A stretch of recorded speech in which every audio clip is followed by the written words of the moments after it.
arrive. I know Brooke, Director Roper said she's on her way in just a few minutes, and I know Director Ross and Westmoreland also mentioned that. So just a couple minutes, maybe two, and then we'll get started. Thank you.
Hey everyone. Hello, welcome everybody. We're going to go ahead and get started knowing that Vice Chair Ross is on his way.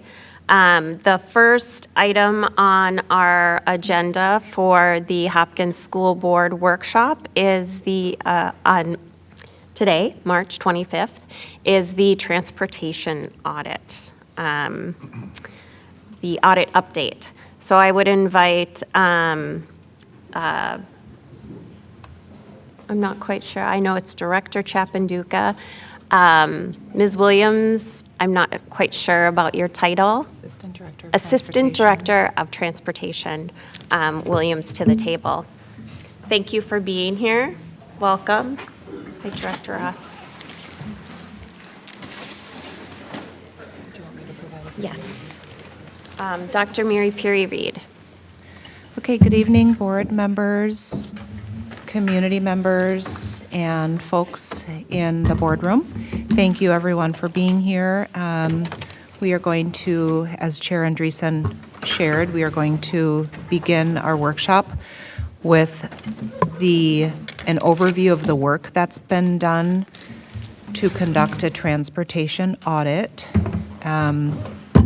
And And I do want to just set some context that in the past several years, we have here in Hopkins Public Schools experienced significant changes to bell times and student enrollment patterns. And we, in light of a $7 million budget reduction, we would like to scrutinize our current transportation system to identify potential efficiencies that will help us in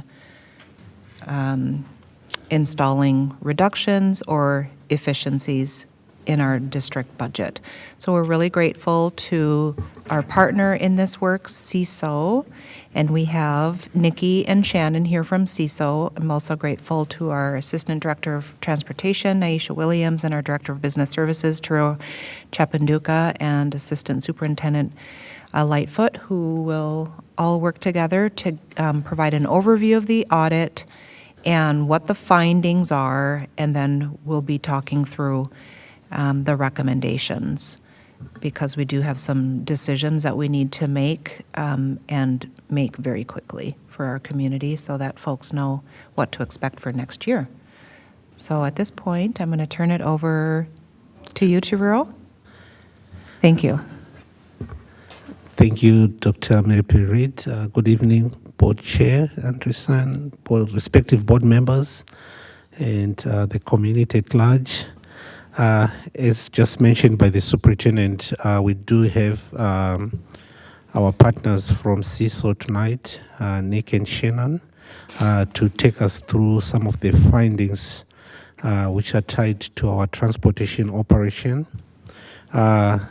They've been working on this, and this was a very quick turnaround, and we appreciate them, taking on this challenge within a short notice and be able to provide some results which we'll use to make some determination on the next steps.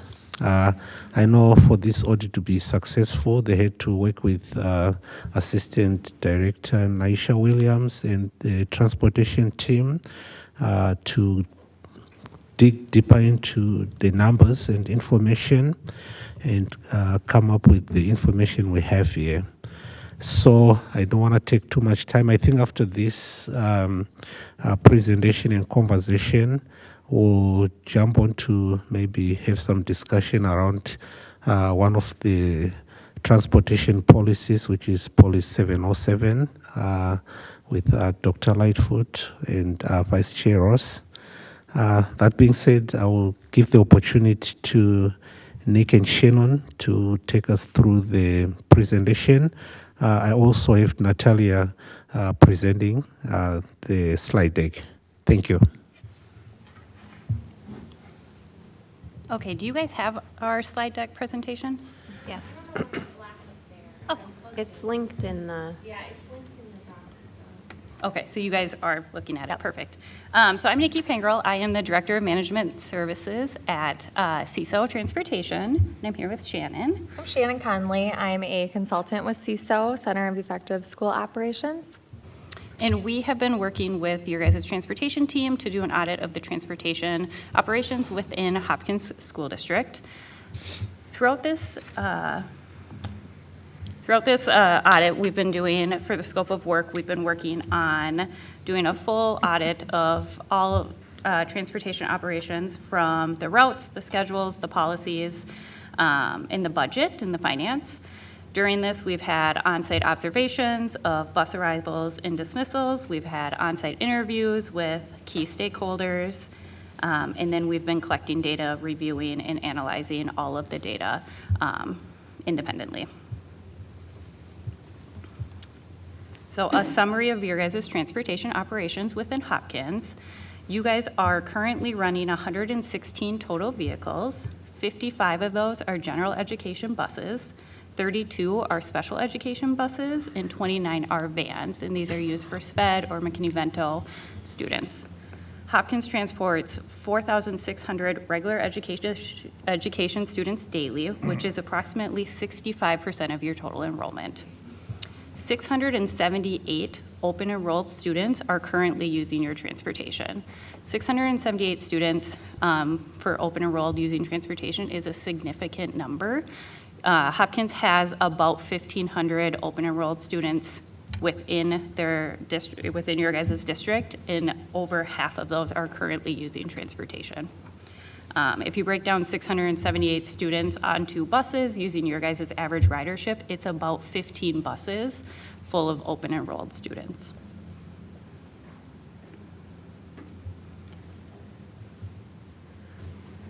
Next, we go into KPIs.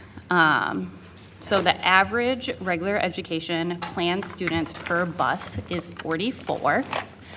The average duration of a regular education trip is 33 minutes, and an average mileage of a regular education trip is 9.8 miles. So when we evaluate these numbers, 44 is lower than normal for the state of Minnesota of how many buses or how many kids are on a bus. When you think of a bus, max capacity is 77. We never fill them to 77, but you do want to see, especially for elementary, kind of over that 55 point to get full usage of your buses. And then when we look at 33 minutes, that's a pretty short ride time for general education students. But with your guys' bell times, you only have 40 minutes between your bells. So 33 minutes, while it's low for kind of what you see across the state, it is using the time that you guys currently have to transport students. So currently you have 44 or 40 minutes, so using 33 of that is actually doing pretty well. Now we look at kind of the special education. So 3.5 students per vehicle. 3.5 special education is always going to be lower because you have smaller buses, and then using those vans, sometimes they only have 1 or 2 kids on them. So you will see a lower number, a much lower number for that. Average duration of the trip, we're looking at 30 minutes, pretty close to what we see for those general education students. Usually in most districts, has a greater difference between the two, but again, we already talked about how 33 minutes is shorter than most, so 30 minutes is about what we see for special education students. And then average mileage is 12.7 miles. And then we get into kind of the cost of it. So your cost per student overall is $2,218. This is significantly higher than most districts within the state of Minnesota. Usually you're seeing that at about $1,000 per student, so you guys are over double that. And then cost per bus, you guys are a little over $97,000 for a bus, and this is actually falls within the normal. On normal with buses across the state, it's about $100,000 in Minnesota. So you guys are kind of right at those rates that other districts are seeing. Is that per year? Yes. Thank you. Bus per year, yes. The next graph is, it looks like your guys' current bell time. So this is what you guys are currently running right now this year. So you have 5 elementary schools kind of on that first tier, and then you have the secondary schools on a second tier, and then you have 1 elementary school kind of on this third, we've kind of been calling it a 2.5 tier. It's not a full 3 tier, it's kind of a 2 tier with another elementary school. So this deployment graph shows your usage of your buses. So the dips in it is when buses are out on the road. The taller points is the most buses, so you guys have the most buses out during your secondary. And then you can see that if we were able to even out the first tier and the second tier, or even a first tier, second tier, and third tier, so that it is more using the same amount of buses, you see more efficiency and effectiveness in that.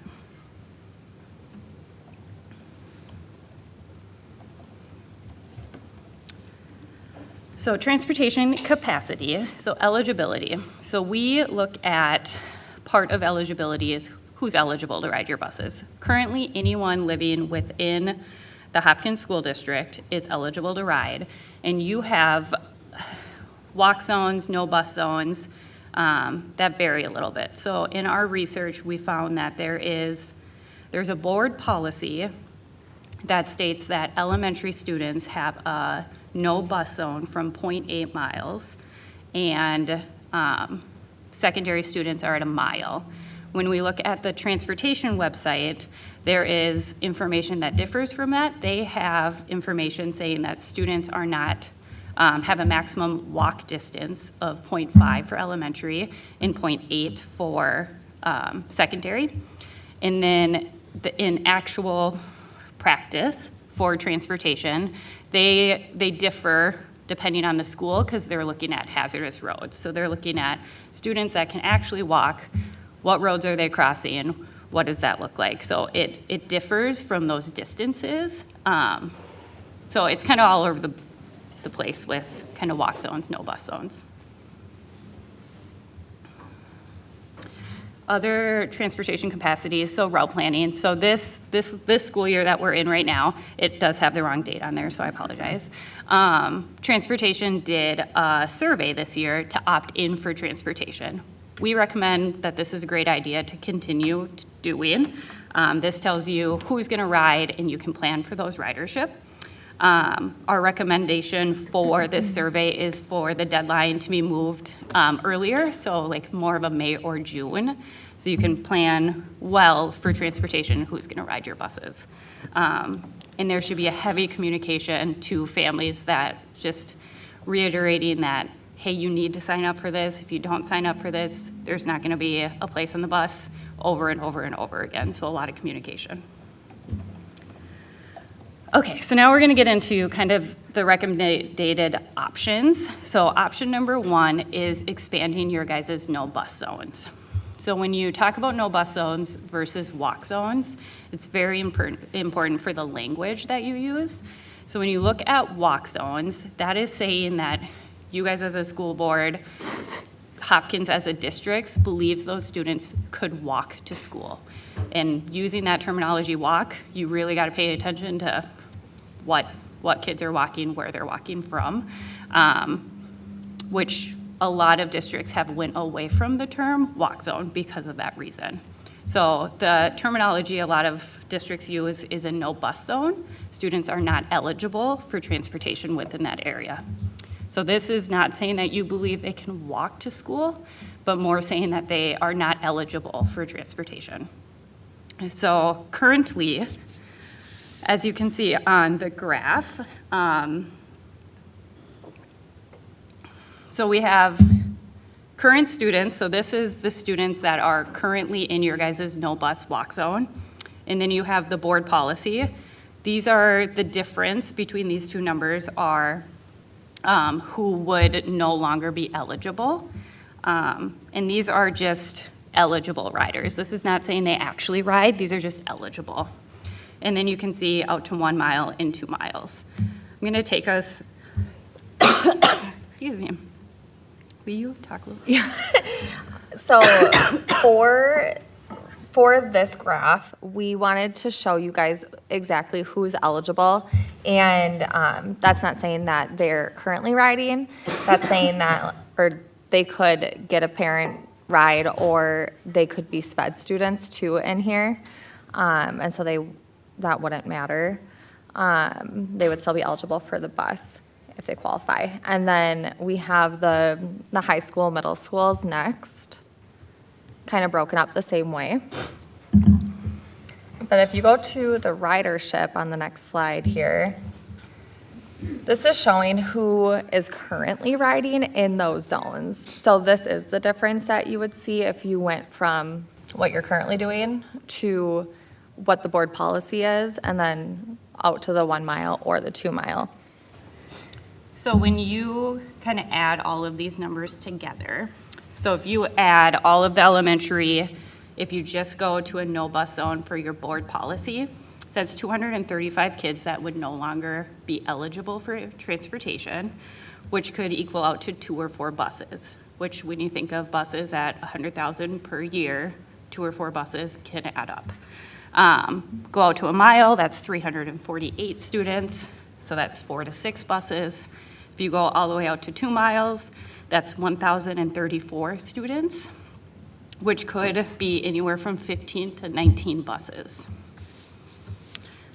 Same with the secondary. If you go board policy, it's 62 students, which is about a bus. If you go out 1.5 miles, 137 students, 1 to 2 buses. If you go out further, we're looking at 287 students, and you're looking at 2 to 4 buses, depending on.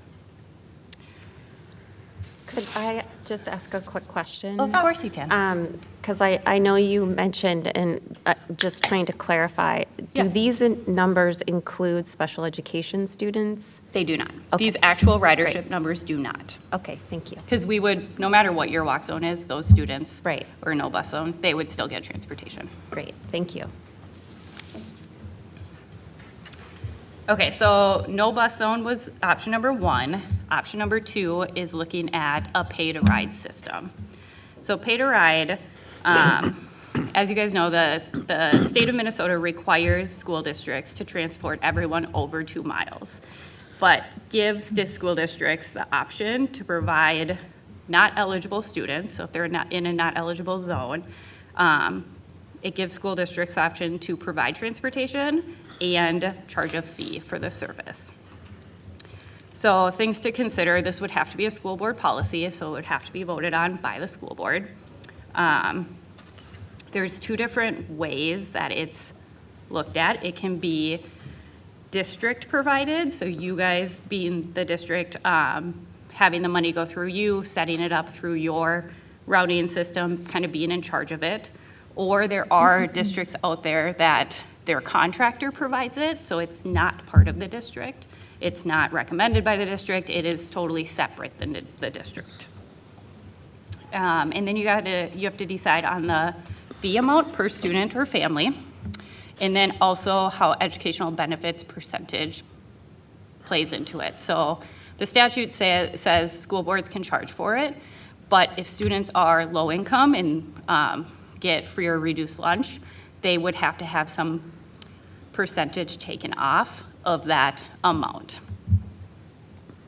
So it's not on the slideshow, but some districts close to you guys that currently are doing this pay-to-ride, so Edina and Minnetonka, both are districts that are right around us, and they both do pay-to-ride for their walk zones.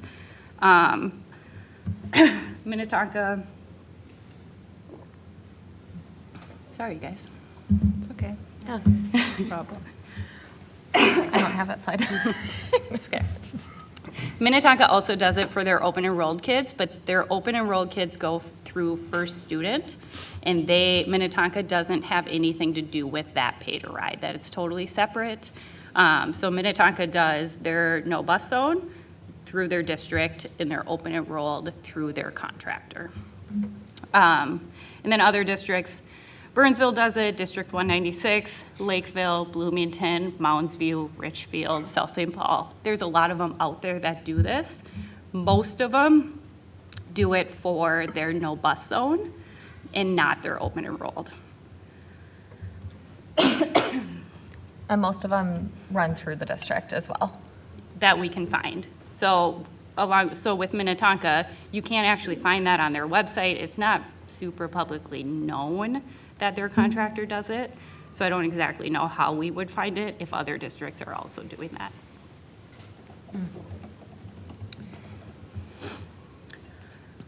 And then the third option, if I can keep Do you my want me to voice. take it? No, you're good. The third option would be changing your bell times. So bell times come in all shapes and sizes.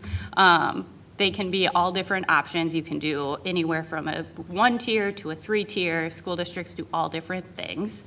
The biggest thing with bell times and what we would recommend is giving the time in between your tiers more time. Right now you guys have 40 minutes. Looking at closer to 60 would be ideal to be able to cut the number of buses you're using. in kind of those KPIs that we looked at, the average ridership and the average time, you want to see those higher. So if you could get to an average time of closer to like 45, 50 minutes, that would be ideal. So whether that's a 2-tier where they start earlier than you're currently starting, or the last slide, a 3-tier, that just gives more time in between your tiers, so buses can get out, get as many students as we can kind of fill that bus, come back, drop them off, and then go out again. Now, do you guys have any questions? Anything we want to dig into a little bit more? Chair Andreessen. Yes. I had a question around the pay-to-ride model. Yeah. I know it's hard to probably answer this precisely, but ballpark, what is the costing model for that if students are paying or families are paying for the full amount versus what could an adjusted cost look like for educational benefits families? So, sorry. It really varies per school district. Minnetonka is 100, correct? And then we have all the way down to, is it Lakeville? That's $500 per student. We see a lot of times that there'll be a student cost of $250 and then a family max at $350 or $500. Like, they usually, if you have 5 kiddos that need to ride the bus, they usually max out. Lakeville's the only one that I've actually seen that doesn't. It just is straight up $500 per student. Wow. So And that's it really per varies, year? and it's really up to the school board. Okay, And that is per year. okay, thank you. And then for free and reduced, so some school districts just do like, hey, if you qualify for free and reduced, you don't have to pay. Other ones do, if you qualify for reduced, you only have to pay 50%. If you qualify for free, you have to pay 25% or whatever. So it's really up to the board to decide those, and it really does vary. Sounds like, thank you. Chair Andreessen, can I ask a question? As we're talking about the, I think it was the third option, that was up on the, about like the later times or like the average times, are we anticipating that more parents would be able to pick up their children like at later times, which will save money on buses or bus rides? For the bell times, you're saying? Yeah. No, so that is just a graph to show, for the deployment graph, the buses would be able to be redeployed more than once. So giving transportation that time would allow for us to reuse the same buses instead of using like a bus and a half. You know what I mean? We would be able to use the same bus. So Yeah. it's just based off ridership. Yep. Yeah. So maybe just to expand on that, so maybe a case in point, and I know Director Williams can help us with that narration. So currently, with our two bell tier system, for example, we have buses which are going to the high school because of the fact that the 40-minute turnaround time is not enough to be able to use those buses for another trip. So we have about like 8 buses which just make one trip to the to the high school. I mean, if you convert it into dollars, that's $800,000. Yeah, so we really want to see that deployment graph at the same level for both tiers instead of like this, how Hopkins has it right now. And then we have the little Meadowbrook one that's kind of an off one. But on the secondary tier, you see that we have the max buses right now, and that's because we can't use those buses more than once. And the other thing that I forgot to mention, currently your guys' bus contracts, and most bus contracts have a like minimum, 4-hour minimum for the day. So you guys pay for 4 hours of each bus per day. So usually that's 2 hours in the morning and 2 hours in the afternoon. Currently, with how your bell times are set up, you're not using a full 2 hours in the morning or afternoon. So there's kind of this leftover time of buses that you're paying for, but aren't actually utilizing. So more buses because you just have Less smaller, time. smaller amount of time. Chair Andreessen, Yeah. I have a question. So thanks for doing all the research on this. For the bell time scenario 2, right, so we're talking about 3 bell times, do you have a rough estimate of how much we'd save? It all kind of depends on what schools you wanted in what area. So we could run numbers and get you how many if we kind of knew what schools you kind of were gravitating towards for what area. And is that the primary driver of the over 2 times the average? Is that, it's not one thing, of course, but is that like the main driver of that twice? Yes, of why Cost. your guys' cost per student. Okay. Yes. Okay, thank you. Yes. Also the reason why we have less students on buses. So with our numbers being so low, we don't have enough time to fill the buses up. So it looks like we are transporting just about 40 students on each bus, but that's because we don't have enough time to stop at more stops. So I'm wondering about the scenario 1, which is where you recommended to increase that time.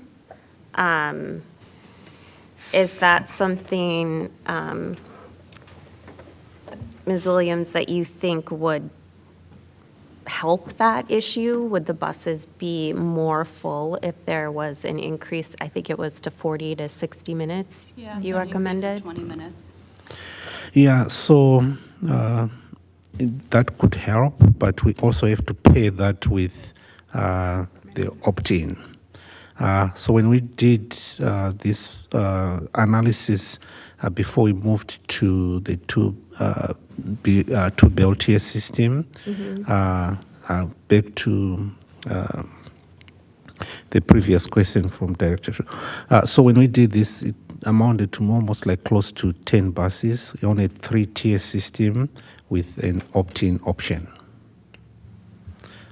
The 3-tiered would do what? With opt-in, when we did this analysis before we moved to the 2-tier, would amount to about 10 less buses across our system. So the 2-tier is 10 less buses? No, the 3-tier. 3-tier with an opt-in would have amounted to about 10 less buses. So this school year, if we kept the bell times from last year, we would have had 10 less buses this year than we have now. And so even given this recommendation of increasing the time between the bus shift over, we would still have the same number of buses, so there would be 0 cost savings to increasing the time and having fuller buses? Now, that may help us if we increase the time with the turnaround time to get more students on the bus, but it may not help us with overpaying the contractor for like that 4-hour minimum, so 2 hours and 2 hours. So it could help in other areas, but it may not necessarily be less buses or a cost saving. It's just an option to let us know, like, we could go this route and then increase that time between the two, but it doesn't necessarily mean without us going in with the numbers that we'd actually save. Yeah, it might be interesting to see if there is a cost savings associated, like, could we reduce the number of buses, even if we are still paying an overage in time? I would just like to be able to compare, because I know that, like we said at the beginning, we've had a lot of shifting. I think the elementary schools are just getting used, the ones that had a later start are just getting used to having the earlier, and now we might be asking them to go back again. But so being able to reference actual numbers might make that conversation easier. Saying, okay, this is option 1, which I really appreciate it being included. Kind of keeping the status quo, but having some cost savings, and then, and correct me if I'm not understanding this correctly. And then having scenario 2, where we would go back to the 3-tier. And would it be less time in between to fill up buses? It would be our current ride time? We can pull some numbers with Okay. kind of these 2 options. I That'd be guess great. our main question is and we can get this kind of from leadership, is what schools would we like to pull on what tiers, what makes the most sense? And then for that 2-tier, is there a willingness to look at all of the elementary schools, or Meadowbrook moving to one of those 2 tiers, so they're not kind of this 2.5 tier? But we can run numbers and present those. That'd be great. Yeah. I would like to see it just for a comparison. If that's doable to provide the info. Yes. Thank you. Any other questions or input? I have a question and just a comment. If we increase no bus zones and pay to ride and open enroll pay, would we still need to change tiers? Be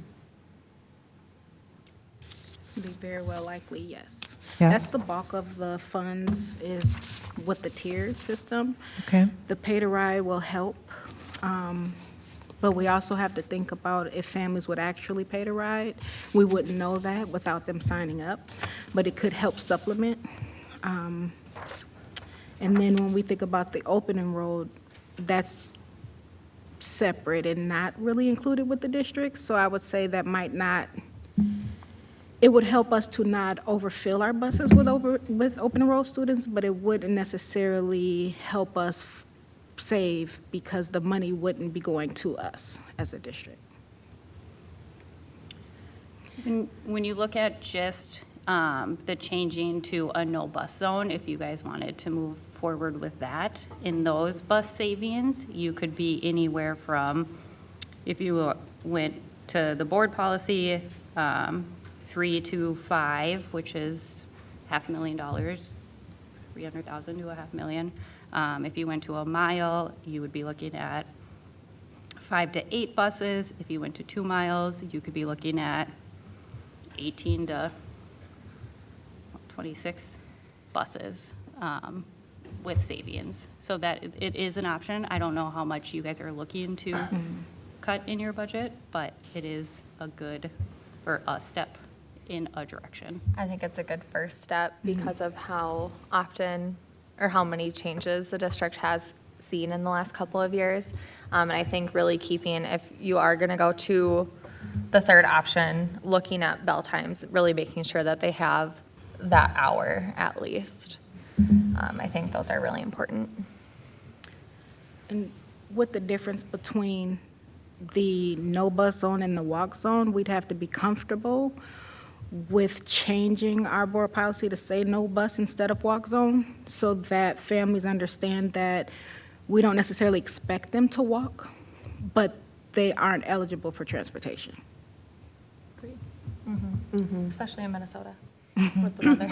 Yeah. It would It's be, a hard it would be conversation, but a decision to go to a no bus. You are no longer eligible for transportation. And you will get some pushback. Well, yes. Of course. I then- do think, oh, Chair sorry. Andreessen, I do want to just share with everyone that we're in a challenging space with timing. So I actually don't think we have time to have you back to the board 1 and 2 and 3 more times. We do have to start making some decisions, and I do apologize for the challenging timing. But we will have to start kind of maybe get some parameters from our board members about what board members are comfortable with so that we can start moving toward some decisions and work with our community because decisions may or may not impact before and after care and wait lists and, you know, childcare and like just so many things. So just wanted to share that with everyone. Chair Andreessen, Yeah. can I just ask a quick question, make a comment? First of all, thank you. This is excellent data as we're, you know, this is tough stuff that we have to decide here, obviously. And this is, you know, I feel like it's given us good grounding as far as here's what the data is showing us today. Just a note on on the option 2 for the bell times with the 3 tiers, it is, at least as presented here, lengthening it out to get the 60 minutes between each of the bell times, which is kind of like what we want, right? So, okay. Want to be sure I was clear. And then I guess just historically, what was the reason for the 2.5? Like, why hadn't we moved to 2 previously, do you know? Or anybody, I don't know. I think it was because of the location of Meadowbrook, correct? So the reason that we moved elementaries earlier and secondaries later was based on sleep patterns for younger and older students. Now, why we also didn't move Meadowbrook to earlier, I believe was based on the location of the school and the traffic patterns within that particular community. Nick, can you help with the thinking here? Because we worked with the Golden Valley City of Council, and they had some really strict feedback around the traffic patterns and when school would start and end, and that was a huge influence in our decision-making around keeping Meadowbrook at the later start time. Yeah, it was. We were looking at potentially, with some of those time factors being the same time factors that traffic was also occurring, and the patterns were occurring with Breck in their start and release times, and the traffic patterns where police officers were literally starting to think about how they could coordinate flow of traffic. So certainly those would be different kinds of conversations we could have once we know when times might look like, and/or to the questions earlier about which schools may be best for which tier, given different sets of conditions and circumstances we have to plan for. And I did just want to frame up some context, and I think you mentioned it before, but Hopkins has really gone above and beyond with their transportation, and I know that as a board member and also as a parent, I have appreciated that, and I think it is the right thing to do, to provide transportation to kids so that they can get to schools. I think it is a huge bonus to our families. We've done it for open enrolled students, which I think is way above and beyond what other districts have done. And I have always felt very proud of Hopkins for doing that. So this is, I think, a difficult conversation to have, especially for Hopkins, but also a really important one to have. Because as we all know, we're facing significant budget reductions. And unfortunately, this is a huge district expense. It is the right thing to do, and we're going to need to make some changes. So I really also appreciate all of this information so that we can inform our community about the realities, what we need to do as a board in order to come to some, I think, really quick decisions about what next year is going to look like for transportation. So I just wanted to say that and just express my gratitude for this information and for all the work that went into it. I know transportation has been doing a lot this year, so I appreciate all your work. Thank you. Chair Andreessen, can I ask Yeah. a question? Thank you all. I agree with all the sentiments. Of course, I'm going to ask, are we considering applying for electric school buses at all? We do have a program that's coming up that's due on May 15th. It will save us annually about $4,000 to $11,000 in like maintenance cost. And I do believe that you do get a free bus with this program. So just was have we considered it and thought about that transition for a substitute for some of our buses? And I'll have to get the information about the free bus. I want to just make sure I don't misquote that, but I'm pretty sure that's what that covers. We have been in conversations with both of our contractors about electric school buses and different avenues because they have the choice to actually choose which one that they want to go through. But I think we have a larger conversation that we can talk about too, because it will need some backing from the district and a definite answer on who is responsible for the vehicles. That is our main concern. When we have had conversations, we hear, oh, you have to work that out with the bus company. So once we find out for sure and make sure that we have the right track, we don't want to get down the road later and we're responsible to pay for the buses in 5 years or 2 years or what that would look like for the district. So I think we just want to be careful. We're in the meetings, we're having the conversations, but we just want all the details. And we're also trying to have that conversation with like the electric company because it is our district-owned building that we'd have to reconstruct in order to suit the vehicles. Yeah, so, and I know we've been working with our bus contractors to get a better understanding with the vendors out there who are providing the opportunities for electrical buses. Also putting into consideration that about 95% of our transportation is contracted services, and I know there's still some ambiguity around how these programs work. Just like Director William is saying, we just want to be very careful in terms of the obligations to the district over time, as well as how we maintain those electrical buses, the charging stations, which will be erected in our facilities. So we're still working on more details, but I agree. I think that's the way forward. Is if the district owned the majority of these buses, then it just would be naturally on us to make a determination of how best to move forward. Great, thank you. Thank you. Chair Andreessen. Yes. I really appreciated the way that you framed up the conversations, and within that frame, I want to point out two pretty glaring equity issues that we just need to be real about. So as I look at how a policy change would impact families in our district right now, I think it's really helpful to have these numbers in front of us.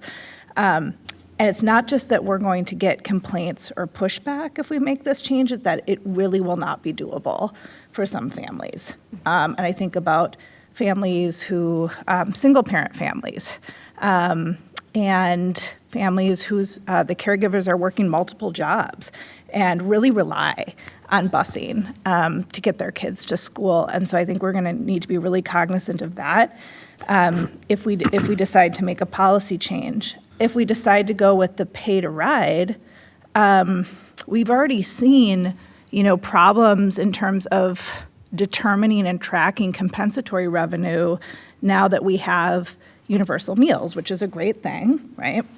And so my curiosity would be, what would the process look like to determine families that are unable to pay the full amount or that should be given some sort of reduction there? I think we'd have to be really careful about that and make sure that we were tracking that really closely. So I just want to make sure those two things are on the table as we make some decisions here. Thank you for that. Yeah, I worry about those things as well. The other element that the monitoring committee mentioned, and I don't know specifically if this was called out, but those hazard areas that we discussed, do we have an idea? I know we were talking as well, and the monitoring committee had questions. Do we have specific spaces that we have identified? Because the policy says, yes, there can be an exemption for hazard areas. Can you speak to that a little bit more too, in line with any other policy change that may be necessary there? So we do have identified areas where, for different grade levels, students currently that we will not have cross the street. But the difference with this, if we change the board policy for instead of it being a walk boundary to a no bus zone, we would not recognize those streets anymore. So the determination is, will we continue on this way and, hey, we have this 2 miles and It may not save much because a lot of our students cannot cross a certain street, Main Street or, Excelsior. Or we change the policy completely to where we are not saying that you can actually walk to school, but you aren't eligible, which just changes it completely. So it depends on what direction we want to go to, and with our decision. And if we don't, and we continue on the route with changing the boundary, and we don't recognize these roads that they can cross, we may not save much at all. And that part was the other element that we were considering is, yes, those may need to be designated, but then in which spaces, instead of a bus, do we have designated staff at those locations to help and assist with crossing? Those have been practices that we have had previously as well on some hazard roads. Certainly less to staff that space than the cost of the bus itself. So there are some different ways that we can look at problem solution options as well, to encourage the to and from in ways that we can support, but that are not as expensive as the full bus. So just making sure that that's out there, that if there were decisions to look at that, certainly that can be an implementation conversation as well. And there are some different ways to address any of those needs or concerns. Thank you for that. Could you just speak to the hazardous road piece? Because what I understood is that, yes, we do have roads that transportation leaders and staff have deemed as hazardous, but we don't have like more of them than other districts. So I'm just wondering what your thoughts are on the precautions that other districts in a similar predicament take with their no bus zones to keep students safe. Yes, so I think Hopkins is very similar to other metro districts as far as the hazards that are around our schools.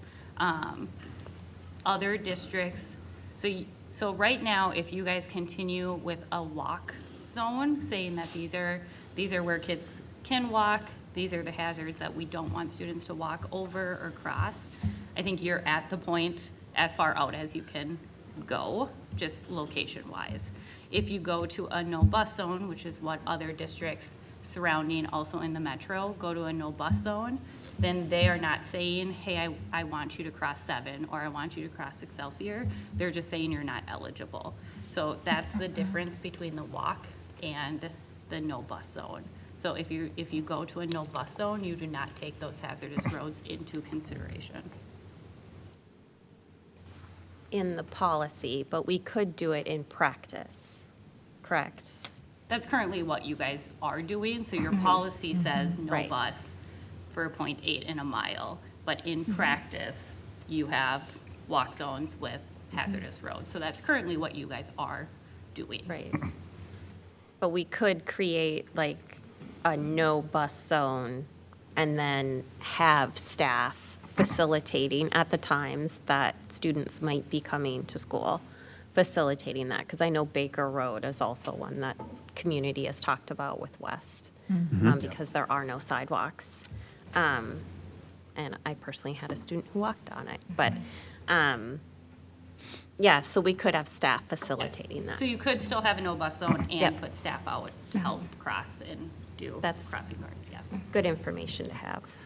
And Chair Andreessen? Yes. Just as a comment to what you just said about Baker, there's an effort with the city and county and park services to create like signage, and there's things that we can do besides just post staff, right? We can have flashing lights. We can have an increased police presence around that time.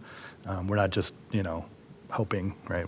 There's some prep that we can do. Yes, yeah, And we are doing. great. Any other comments or? I just have one quick comment. I appreciate all the information. I was curious of whether or not we understood which direction the district was leaning towards. I think that's the only thing I haven't heard yet from everybody's commentary.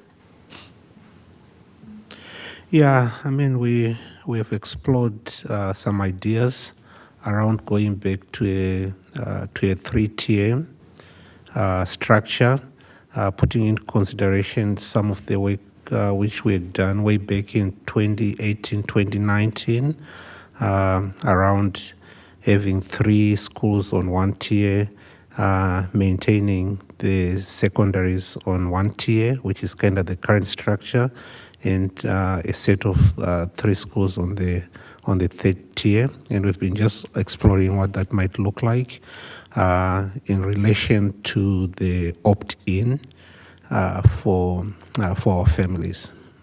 That's one of the areas we've been exploring at this point in time, while our consultants were working on the report. And I don't know, Superintendent, do you have anything else to add?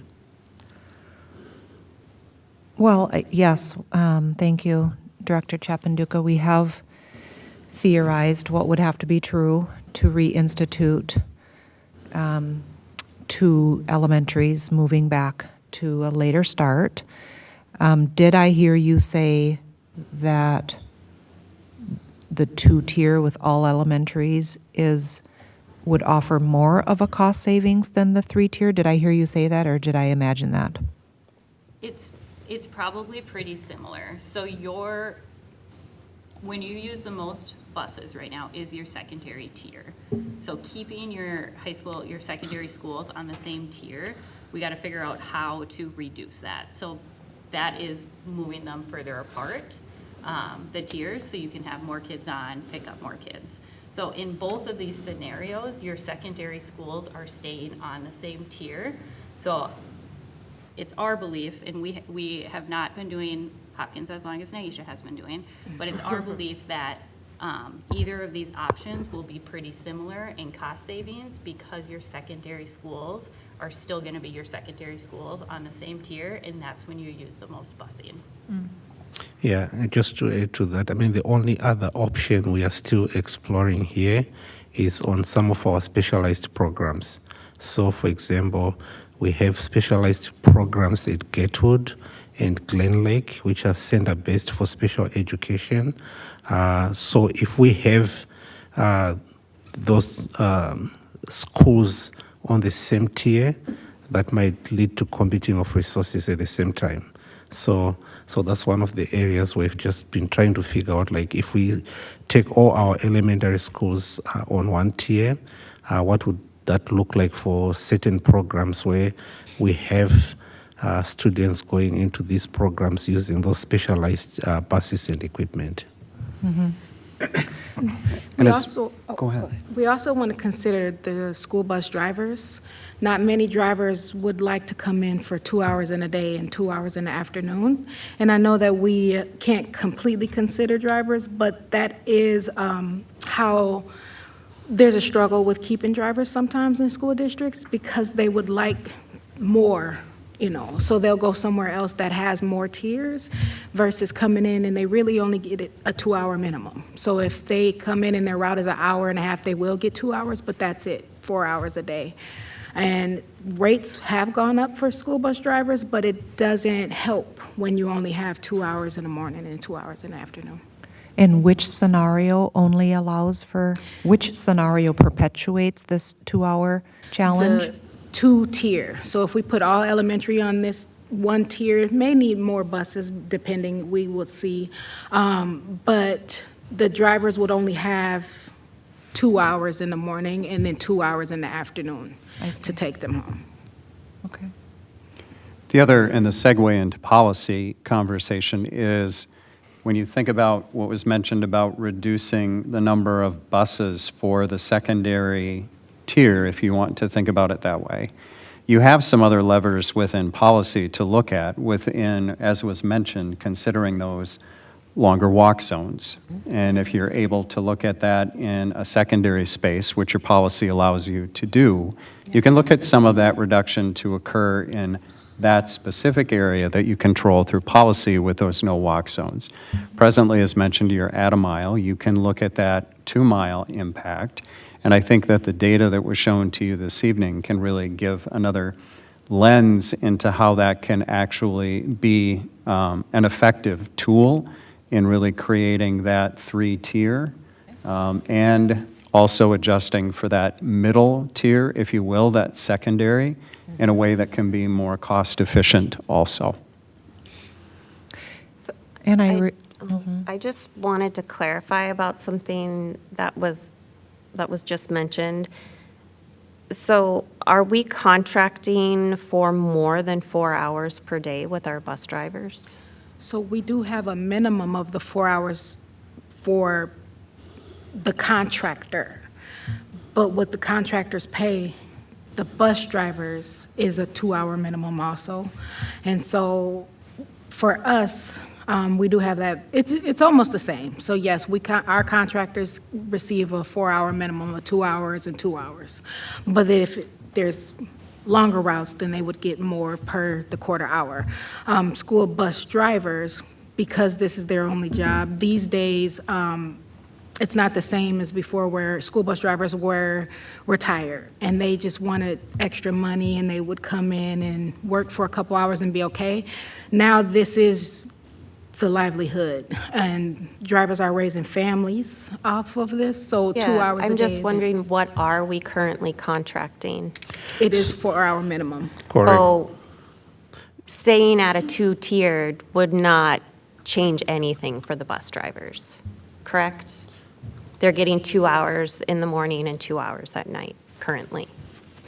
For the most part, if the route is 2 hours, yes, or under, yes. Okay, just wanted to clarify Yeah. that, to So- make sure that we weren't suggesting a change Oh, no, to the no. bus drivers. So the point for that was to say that's part of our issue with the driver shortage that we have. So we're working it out with driver shortage, but it is hard sometimes not having drivers because they leave to go other places because of the hours.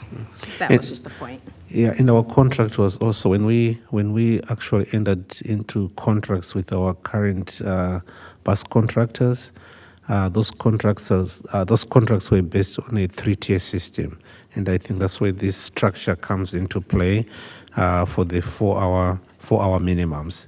So if we continue on a two-tier system, that might just require some more conversations and maybe re-looking at the contracts so that we find maximum efficiency on both ends. So are we not currently on a two-tier system? So you are, but kind of like currently 2 1/5. Yes, 2.5. So currently, 1/6. with like how close your tiers are, there's not a full 2 hours in the morning for most buses unless they're running kind of that 0.5. There's not a full 2 hours in the morning and 2 hours in the afternoon.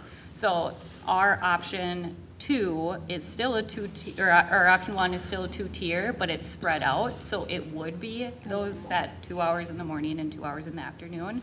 If you went to a 3-tier that we're recommending, where you do have that full 60 minutes, it would be over 4 hours. So you would be looking at more of a 5, maybe even 6-hour day. Which is Using less buses. But using less buses, which is great for drivers, but it would make your cost per bus look a little different if you're paying for 6 hours of bus Right. versus right now you're paying for 4. So currently, so I just want to understand what you just said, Director Chapanduka. So we currently have a contract with our bus services for a 3-tier? Correct. Because when we embarked on the current contracts, we're on a 3-tier, so it was structured on a 3-tiers. Interesting. Okay, thank you. Chair Andreessen? Yes. So Vice Chair Ross asked what direction we were leaning in, and I would like to, so where my mind is I'm thinking about what's best long-term for how we spend our fiscal resources. So I do think that we need to really, dig deep and be brave while protecting our most vulnerable students by moving toward less you've described this model as like a Cadillac model. Like, I think we need to really move away from that. Otherwise, I feel like we're going to be back here next year. We spent all day yesterday at the state capitol, and legislators are telling us, do not expect increases for like ever, right? And so we don't want to kind of revisit every year. Now, maybe there are some changes we could make now, and there are some changes we could make next year, but I know I'm not the board and I'm not a voting member, but I'm encouraging all of us to really look at what we can do differently so that we're not cutting instructional staff because, we don't want to go to the 2-mile no bus zone. In Washington, D.C., where I worked for 2 years, they do not transport, not even kindergartners, right? Everybody, well, they do transport students with IEPs, but everybody else gets to school. And, they partner with families to figure out how to make it work. So, I just want us to, really think about what changes we can make and sustain over time and really preserve and protect our scarce fiscal resources. Yeah, and I Sometimes think, when- sorry. go ahead. When we make recommendations, sometimes it's not always an all or nothing. Sometimes it is something to do now and then something that you really work on communication and rolling out for like the next school year. I'll be honest, I get nervous making recommendations for bell time changes this late in a school year. Not saying it can't be done because you guys have an amazing transportation team, but I do get nervous about the time of the year. So sometimes it's we're going to do this now, we're going to look at doing this in the next year, or sometimes it's what if we're giving you like big bell times options, but what if you move elementary or your first tier up by 5 minutes and your second tier back by 5 minutes, and you give 10 minutes of that 20-minute suggestion. Like, there's a lot you can play with within kind of recommendations. Thank you for that. And I think too, it looks like, I think we're focusing a lot on the two scenarios, whereas I think there's significant, or at least my impression is there's significant savings in these policy changes that we could make. And I think maybe that's probably the more difficult conversation, which is maybe why we're avoiding it. So, thank you. I appreciate that. And also your question, Vice Chair Ross, what the recommendation would be. Any other comments or questions? Next steps? Any recommendations from administration where you would like the board to go after this? Chair Andreessen, are you moving to a more policy-focused conversation around 707, or did we just do the CISO findings and the policy? What? It felt like both to me. What do you feel? Like, do we want to do more of a, around the table, specifically focusing on the policy discussion? Chair Andreessen, as a member of the monitoring committee, I would appreciate that, just so that we have the temperature of the board, so that when we go back to craft it and bring it back, we're not bringing back something that will shock and awe. Kind of sounds exciting. Chair Andreessen, when we kind of were talking about busing before, and there were some families, some open enrolled families who, at first, or maybe still don't have buses, there was quite a bit of talk about well, you're required to, you, the district, are required to if we're willing to drive them to the closest stop. It's something that I heard kind of over and over again on social media, and I'm wondering if that's true. Yes, so technically per statute, it does say you guys are required. It is not done in practice, which is what gets confusing, is not all districts do what you guys are doing. But per statute, if a family is willing to get their students, if you accept them into Hopkins, and a family is willing to get their students to the nearest bus stop, In their But school attendance area. In their school attendant, by statute, you are required to transport them. Okay, thank you. Just to add to it, in their attendance boundary, but it doesn't necessarily have to be the stop they request. And that is where a lot of our pushback came from, is because there was an expectation of certain stops. So we can give them a stop that has space, right? So if there's no space at the one that they require, we can give them another one. And that's where families didn't, they would prefer the other one. Sure. Chair Andreessen, can I ask just one more quick question? Yeah. And I appreciate Director Westmoreland's suggestion to kind of do a temperature check around some of the policy stuff, but as far as the bell time scenarios as compared to pay to ride or adjusting the no bus zone, what is the more impactful financially? Adjusting the bell times or doing this pay to ride and or no bus? So I'll put it out there that doing pay to ride on its own is not going to help you guys. It would more be doing a policy change with pay to ride. So those two kind of have to go together.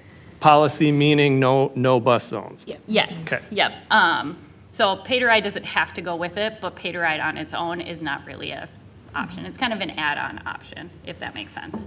Bell times, in the work we do, when we're looking to cut big money for districts, bell times is what we go to. Okay. But you have to be open to really making those adjustments. It can't be small adjustments to have big impact. But bell times are our first look when we come into a district and do an audit and they say, we need to cut big dollars. Bell times is what we go to first. Okay. That's helpful. Do you want me to go first? Sure. Are we ready to do the policy thing? Okay. Yeah, so I mean, I would lean towards the 3-tier, and then regarding policy, I'm reticent to do pay-to-ride stuff due to equity thoughts, and so I like kind of hearing that that's sort of an add-on thing, and I'm open to expanding the no bus zone to some degree. I'd be very uncomfortable at 2 miles, but that's just where I'm at. May I ask a clarifying question? Clerk Thompson, would you, as a board member, are you comfortable with, say, near 2 miles for secondary, but not near 2 miles for elementary, like a differentiated based on That would grade make me level? more comfortable, yeah. Just curious, thank you. Could you repeat that? Well, right now, it's a differentiated walk zone for elementary versus secondary. And it does not have to be the same Right. across the board. Like if you do 2 Right. miles for secondary, you don't have to do 2 miles Right. for elementary. Like it can be different.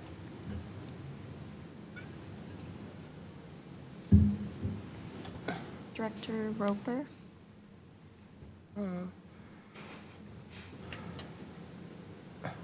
I'm still thinking about it, and just, I do look at the equity issue. I really do appreciate what Director Westmoreland said just about, like the families who don't have transportation, and just like the implication that could cause for someone. So I'm just thinking. So can I come back? Yeah. Regarding equity, it's a very important conversation. The cuts have to happen. So, like, we don't have the money to pay for all of the things.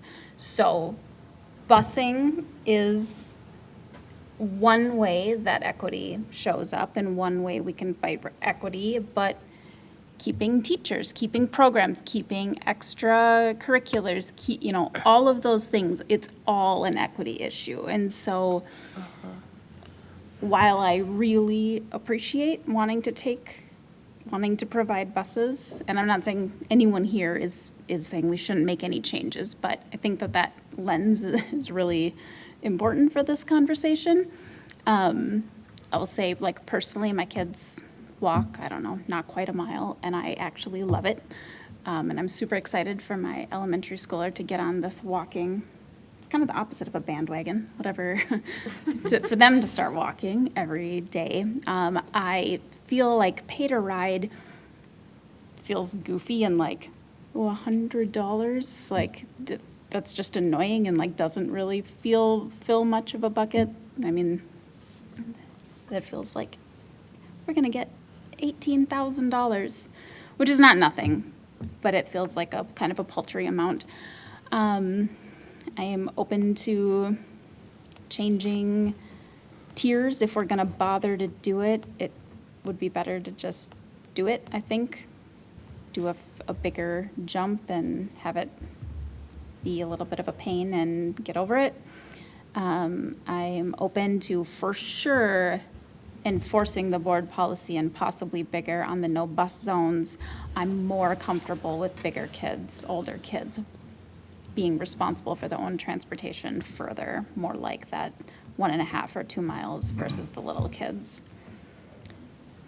And hearing that because a private school in the area of Meadowbrook started at a certain time, that they had the public school make concessions does not thrill me.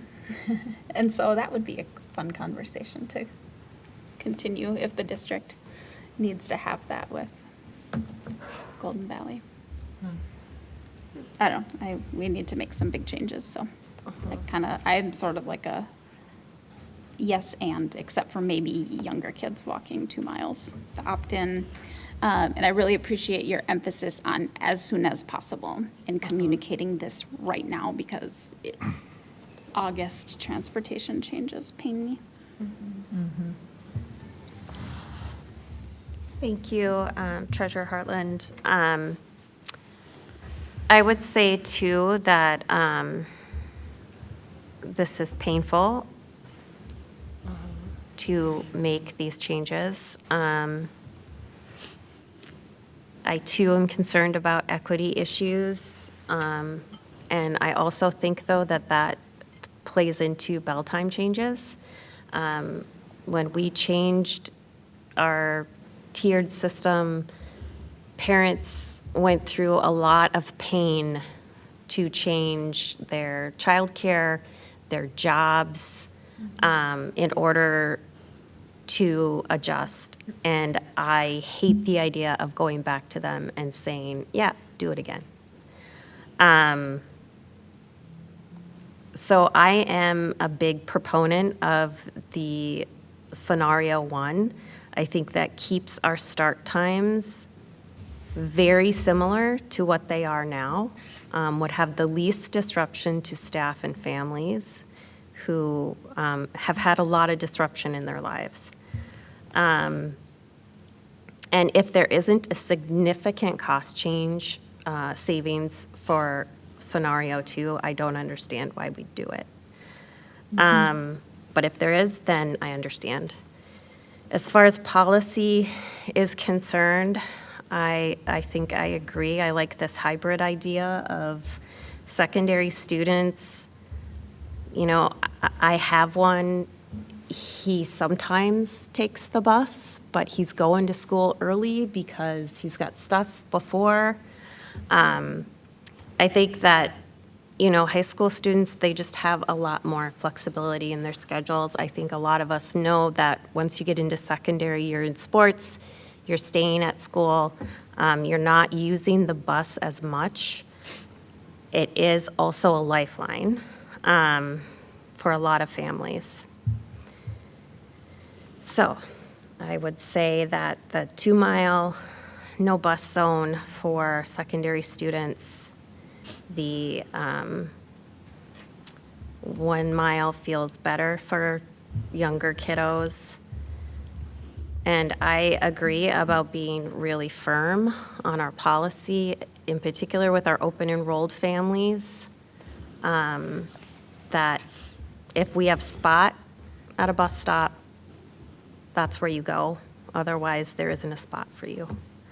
And then exploring the pay to ride. You know, if there are families that are like, I just can't do it, how can we make it work for them? I think would feel better for me. Sorry, I think I lost. Was the recommendation from the districts a scenario 2? That's what Because we've we're been- currently on a 3-tiered system right now, so it would, from an implementation, would it just be easier just to stay within the same tiered system? Yeah, so that's what we've been exploring. If we go to a 3-tier system with 3 elementary at the first tier, the secondaries at the second tier, and another 3 elementary at the third tier, the impact will be to just school buildings. So it won't impact all the buildings. It will just be 2 school buildings where we'll have to make some adjustments. That's not the timing I'm seeing in the scenario. All elementary schools would have different start times, as well as the secondary schools as well. They would all have different start times in scenario 2. So the scenarios you have showing on there are the scenarios which are being suggested by the consultants. We have been working on a different scenario in-house, which was putting 3 schools on 1 tier, 3 elementary schools on first tier, keeping the secondaries on the second tier, and then maintaining Meadowbrook and moving 2 elementary schools to the third tier. That's where the impact will only be on 2 elementary schools. The times are 15 to 20 minutes off. Different. Okay. Maybe. Yeah, so that's what I was thinking, that all the elementary, like all the schools would be, except for Meadowbrook, would be changing their times. But that, you're telling me that's not the case? The recommendation from CISO is to give more time in between tiers, these times here, but in-house, we kept all elementaries at the same time except for the 2 that will move back down to the time that Meadowbrook is.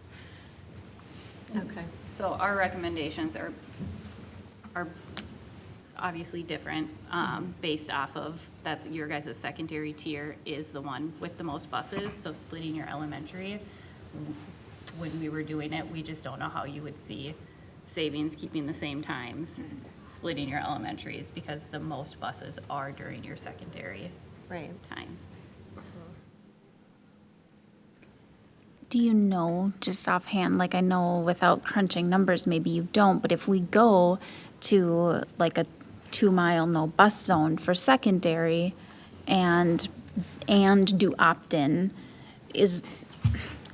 can we even that out some? I mean, I'm trying to understand what it would take to make it so. If you guys did a full opt-in, and from talking with Naisha, it sounds like it worked to an extent, but you guys did it later, so there was still students that you didn't hear from, so you put on buses. You know how? Somewhat few. It worked, and then we changed the bell times. That was the big impact. Okay. So it worked, and we reduced the amount of buses, and then we changed the bell times, which increased the amount of buses. So in our scenarios, if you continue to do the opt-in and you say you did a 1 mile for elementary, 2 miles for secondary, we believe you could save 7 to 11 buses for doing those 2 options. Thank you. And that was option 2 you were mentioning. That was actually just policy, doing opt-in and changing your policy, Secondary and elementary? secondary and elementary, yep.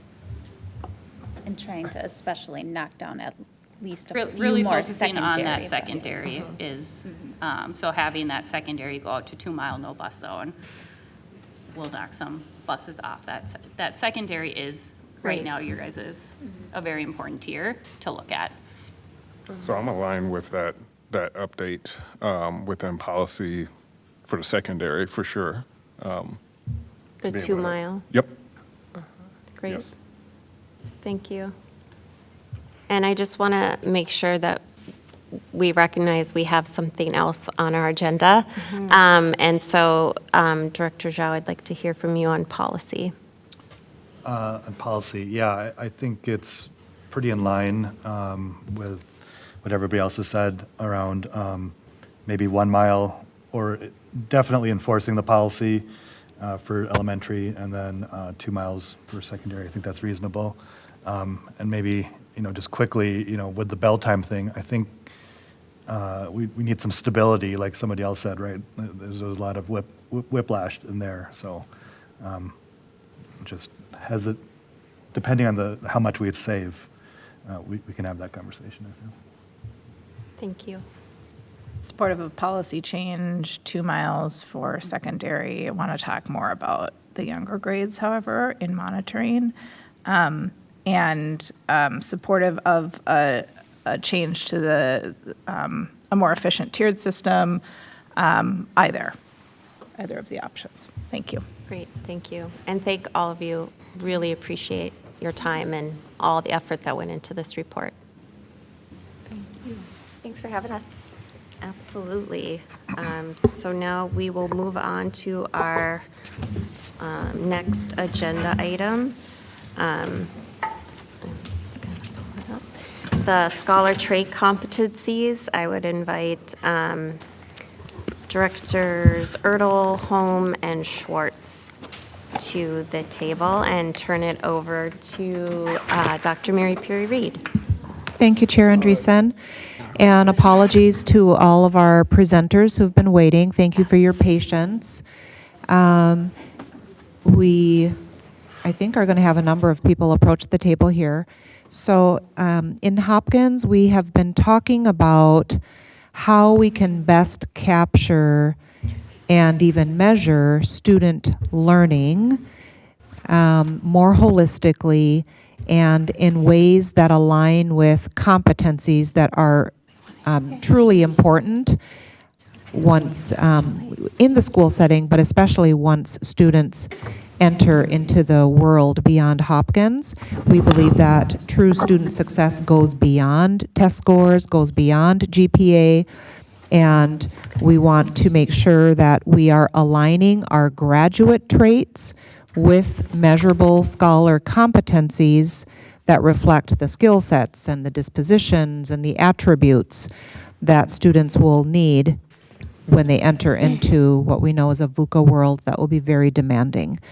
So this work really is a trend setting for the state of Minnesota. Our team here is in a place where not many other districts are, so thanks to our Innovation Design and Learning team and all of you adult scholars paving the way for our K-12 scholars. So we have Ann Ertl and Abby Holm and Tony Schwartz and Eric. When I Turner, right. I was going to say Turner, but my brain wanted me to say something else. Eric Turner and Angela Wilcox. Sometimes my brain doesn't work when I see faces at the board table that I don't usually see at the board table. Oh, and Julie Ellingson. Nice to see you, Julie. Good to see you. Thanks to all of you for being here. I'll turn it over to you. Thanks, Dr. Mary Perry Reed. Good evening, board members. One of the things that we have wanted to do more of this year is get more teaching and learning content in front of you at the board table, and so this is an example of that.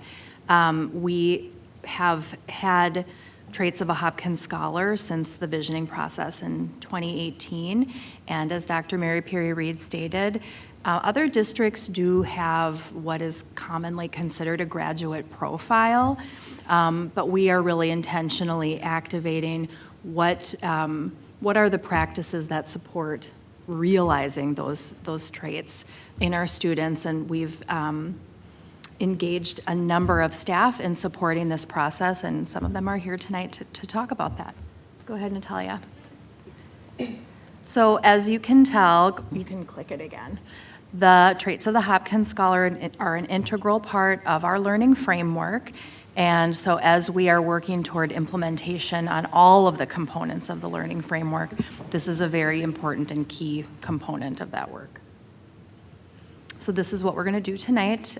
Tony's going to start us off by talking about the history, and then Abby will talk about connecting those scholar trait competencies with the work we've been doing around student success metrics. And then our brilliant teachers will be talking about what that actually looks like in practice. Thank you. Before I start this, I wanted to make a connection I was sharing with Ann and Abby earlier at the school board meeting a couple of weeks ago when there were 2 Transition Plus students here sharing.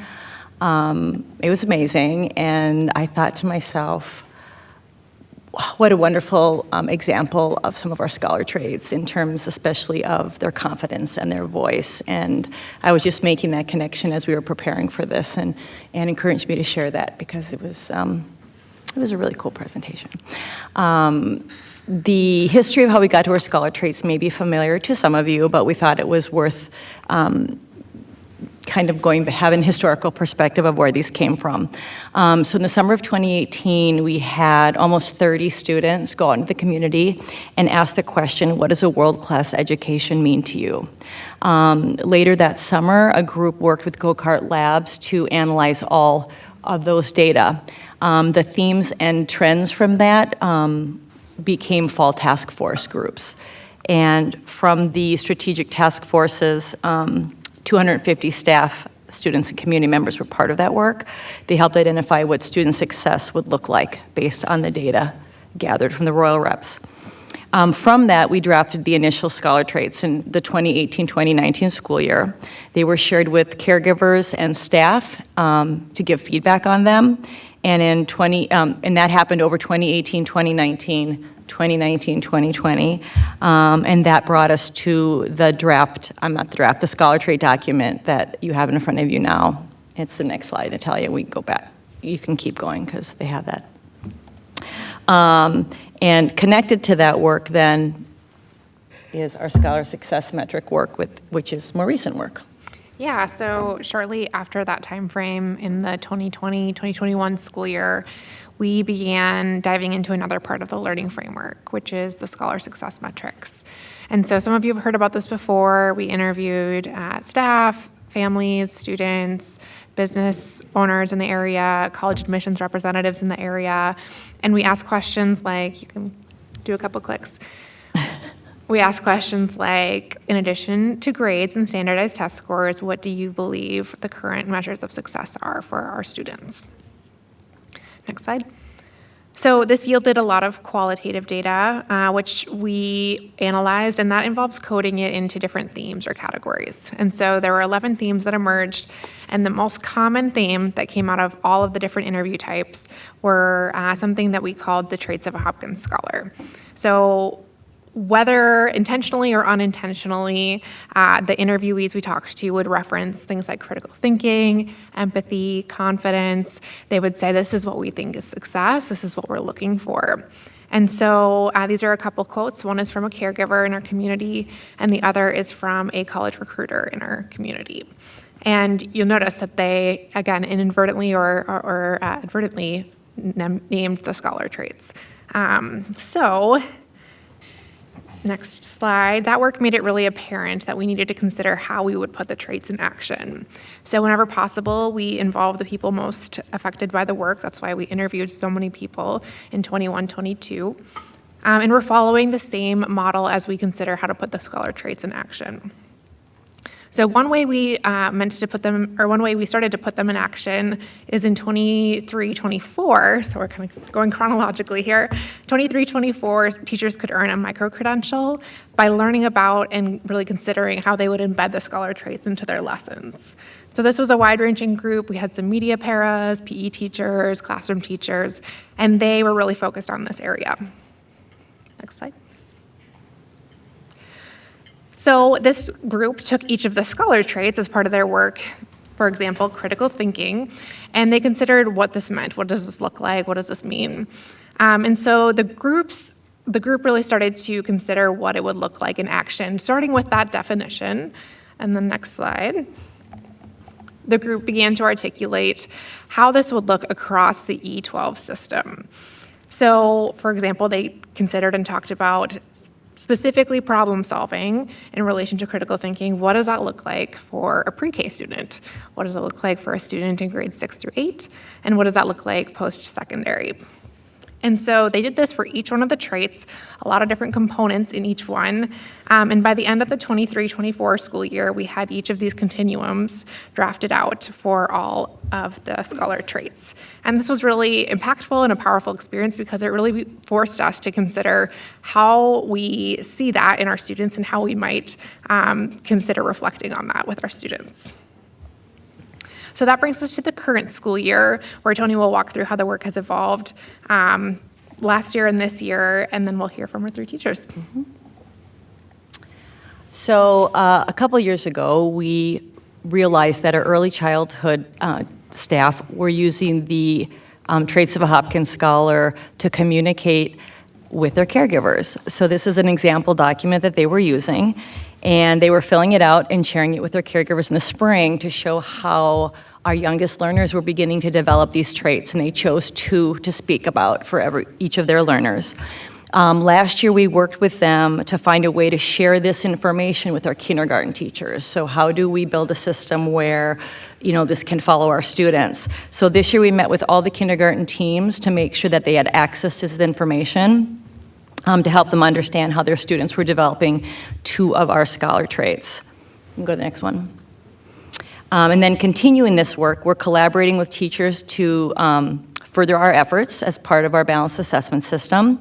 So kindergarten teachers have been asked to provide brief descriptions how each of their students are demonstrating 2 of the scholar traits, and this information will then be shared with first grade teachers next year to really look at how they are being developed over time. And to give you a better understanding of how the traits are embedded in the classroom and in lessons, we have invited teachers to share how they're integrating these traits. And we have someone representing elementary, middle school, and the high school. And I'm going to invite Julie Ellingson to begin by discussing how the traits are embedded in elementary Phi Ed. Thank you, Tony. My name is Julie Ellingson, and I was previously the Alice Smith physical education teacher, and in the last month, I've transitioned to the role of pre-K through 12 adapted Phi Ed teacher. So a lot of this work involves the last 2.5 years at Alice Smith. Can you click forward one? This is my 27th year being an elementary physical education specialist. I spent 23 years in Minneapolis Public Schools before moving to Hopkins. And when I heard about these traits, I couldn't help but jump into the passion of empathy and how it can transform physical education for students, staff, communities, parents. And so when I had this opportunity to be able to work with the traits, it was pretty magical, and it matched my passion. So as you can see, the main, I'll just read through this really quick. The importance of intentionally teaching empathy in physical education. And as you see, it fosters inclusivity. Empathy helps PE teachers and students understand and respect each other, whether it's physical ability, skill, or personal challenges. By being an empathizer with classmates and students, where kids are more likely to include others in games and activities. Promoting emotional well-being. Can we click one more, because then they can, while I'm talking, I put together some pictures, because I think pictures tell it all. And if you can see, these are some of my favorite pictures. I had about 15,000 of them, and I narrowed down from 15,000, yes, just what empathy looks like, feels like, and sounds like in a physical education classroom. And what it looks like people being able to be partners with anyone, it feels like trust. It feels confident. At Hopkins, I really love the focus on restorative relationships and restorative culture. And by intentionally teaching empathy and physical education, it really helps with relationships and the trust and building relationships, both with students and with the teacher. It increases and encourages cooperation and teamwork. It creates a safe and respectful environment. It can increase the motivation and engagement of students because they feel safe. If students feel safe that they can try something new and not get laughed at, if the culture of your classroom is built on empathy, it is such a solid foundation. So intentionally teaching empathy in physical education is just a huge focus, as you can see from the pictures. And in action, what it looks like is intentionally every single hour of every single day, because every day is different, every class is different,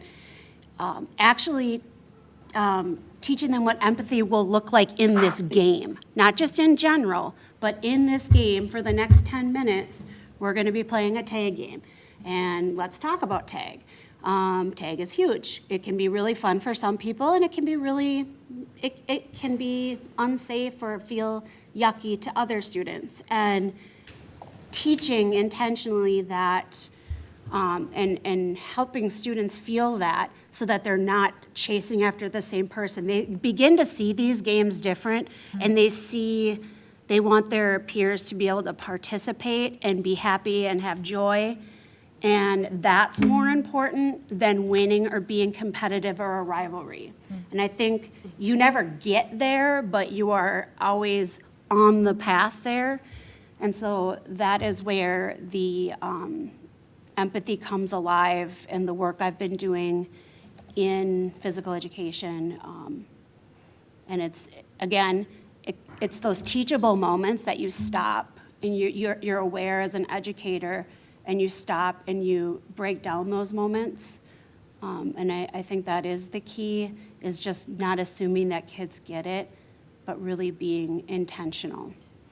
Does anyone have any questions?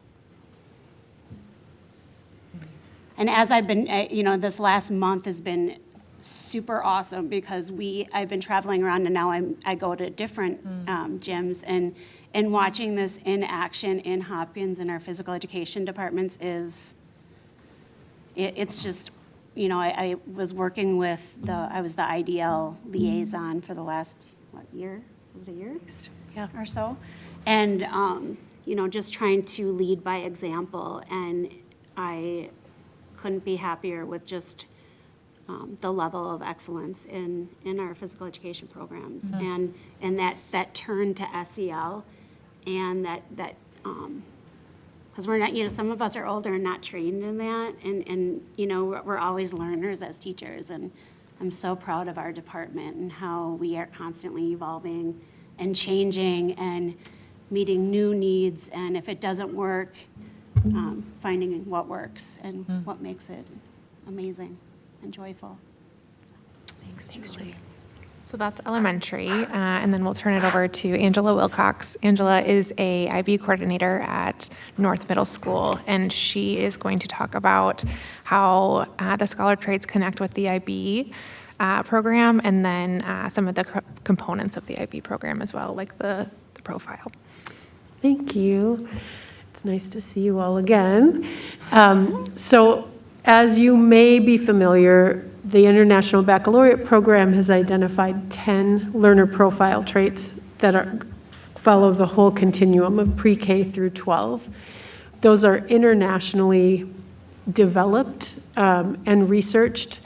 And I think I sent it to the whole board. I know I sent it to you, the international mindedness, and a research study that looked at what is it that actually makes a person internationally minded so that they could work and solve problems with people from around the globe, which is, of course, what our Hopkins scholar traits are trying to strive for. Students who can leave and work with people from around the globe, communicate with confidence and empathy. So what we've been working on implementing the IB Learner Profile traits, these 10 traits that you can see. They're kind of small on your slide, so I apologize. The 10 traits define many different capacities and mindsets that students can practice. We've used those traits to guide our unit planning. So for example, in our 6th grade design class, for every day on the agenda, we identify one learner profile trait that we want to ground ourselves in to make some agreements about what are we going to practice today or how are we going to be with each other. So we have hot glue guns to make rubber band cars. How do we want to use those? Do we want to burn other people on purpose with hot glue? Are we going to be principled? So we talk about what does that look like and sound like, and we've had to make very explicit agreements about how the hot glue guns get used. So we talk about what does it mean to be an inquirer. We're practicing, our whole unit right now is around resilience. And what we're teaching them is becoming curious, asking a question when something fails instead of getting mad or giving up or blaming someone or yourself. If you can find a question, that will help you stay engaged. So we practice being inquirers. So this is infused in our advisory program. It's how we recognize students at the different grade levels. We look for examples of scholars who are principled and caring and inquirers and critical thinkers. So the work we've been doing now is aligning those learner profile traits with our 6 traits of the Hopkins Scholar. So students who practice these learner profile traits would be able to collect evidence in a student portfolio, for example, of their ability to be communicators or their ability to be empathetic. And they would have examples from their middle years work through advisory and through coursework, through awards they've won, of those traits that they develop in the 3 years of our middle years program. Thanks, Angela. All right, thanks, Angela. And last but by no means least, a voice from our high school, Eric Turner, will talk about the Hopkins Creates program. Yeah, good evening, everybody. I'm Eric, and it is my pleasure to be the program coordinator for Hopkins Creates, which is the new project-based learning program at the high school. I can tell you all about that some other time if you want all the details of how that's come to be and everything we do. Every term this year, every quarter this year, we've had about 100 students engaged in our program, and about half of them have been doing independent projects. Some of those projects have been passion projects, and I'll talk about some of those examples. Some of them have been ways to recover credit, doing school in a different way and in a non-traditional way that's really helped students thrive and make it through. And it's been a great experience these last couple of years getting this program going. All of the projects that we do, all of the independent projects we do, whether they're a passion project or a credit recovery type project, are built around ideas of liberatory project-based learning and ideas of being part of a community, having a sense of identity and all those things, which are also very closely tied to the traits of a Hopkins Scholar. And when you think about what it takes to be a high school student, whether you're a senior or a freshman doing a 9-week-long independent project, the ideas of confidence and voice and all of the Scholar traits are inherently tied into how do you actually take control of your education? And that's really what Hopkins Creates is about. It's about helping our students live out all of these traits through doing it. Some of the examples, if you look at the pictures down there, these are not the actual projects, but they represent student projects. Last year, we had one of our young Ojibwe women do a project on missing and murdered Indigenous women. She did a documentary and interviewed people in the building. And really, you could see her transformation as she took on wanting to change this important social issue. And it was an incredible transformation for her. And she's doing great work this year. She's doing another project for Fine Arts for us where she's doing beading for her cap for graduation. And it's really exciting to see that. History of dance. I have a student who's also currently finishing a novel right now. She plans to submit a novel for publication by the end of the year, which is kind of amazing. But if you want to talk about students developing their voices, I mean, and having the confidence to go out there and do a real world kind of project, that's absolutely it. I have a senior boy who doesn't need any more credits, but wanted to stay engaged in the school, and he's doing a project on sleep, thinking of being a holistic scholar and taking care of more than just the academic side of things. He's recognized that sleep has been an issue for him this year, and in order to get ready for going off to college next year, he wants to adjust his sleeping patterns so that he can be healthier and happier and more successful there. One of the other examples on my slide, I have a young woman right now working on a project that's about collecting artifacts related to African American women who served in World War II, both digital and physical artifacts. And she's had to travel to find some of the physical artifacts and go to museums and look at things like that. And then the last picture is last spring I had a young man who had to be gone from our building for part of the day because he was caring for his younger siblings. And so his project was actually basically the care and feeding of his younger siblings. And he kept intricate records of what they ate and when they slept. And it was an amazing project that is all about empathy and creative thinking and problem solving and sort of all the things that we really want our scholars to be able to do by the time they graduate from high school. So it's absolutely been just a joy to watch our students do these things. And all of the projects do help the students get to those scholar traits. And then the last piece of what we do that I think sort of adds to this is that the last step of every project is a reflection. And part of the reflection process is asking them, how did this project help you develop in at least one of the 6 scholar traits?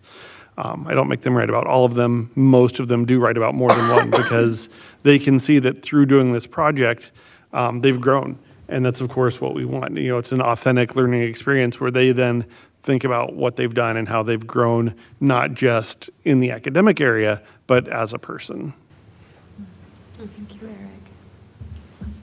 I kind of wish I'd had that class in high school. I know a lot of adults that can't write a novel. Or figure out our sleep schedule. Exactly. I rely on my phone to do it. Any comments or questions? Well, Can I just say one quick thing? Thank you so much for teaching empathy in PE. That makes a real big difference for kids who may feel a little bit insecure about, being engaged. And I just really appreciate that. That is being emphasized. So kudos. Keep doing it. Yes. Thank you all for this presentation and for doing this really critical work for our families and our scholars. Incredible. I agree, Director Roper. You can see the impact when you are in Hopkins schools. There is a level of empathy and caring and just creativity that you don't often see in, I think, more traditional schools. So thank you for that work. Thank you. Thank you. Thank you all. Thank you. Thank you.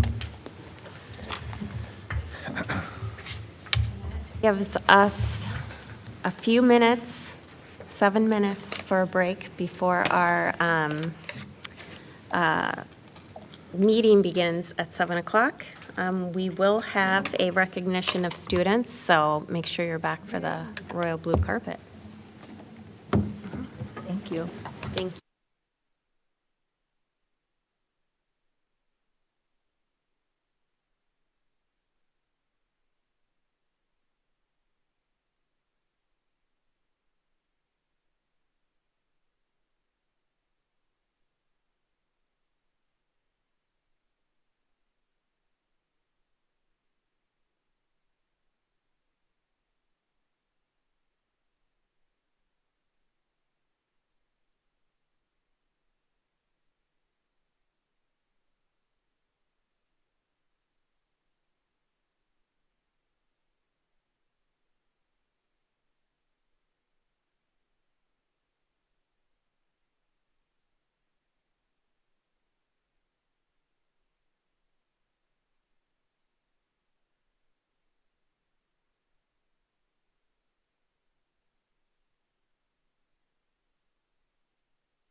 Hello, everybody.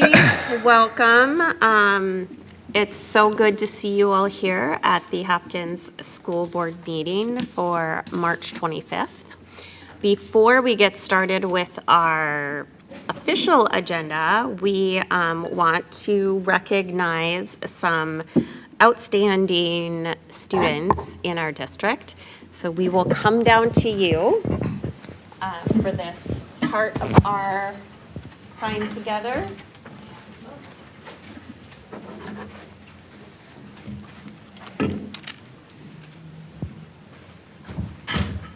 Hello, everybody.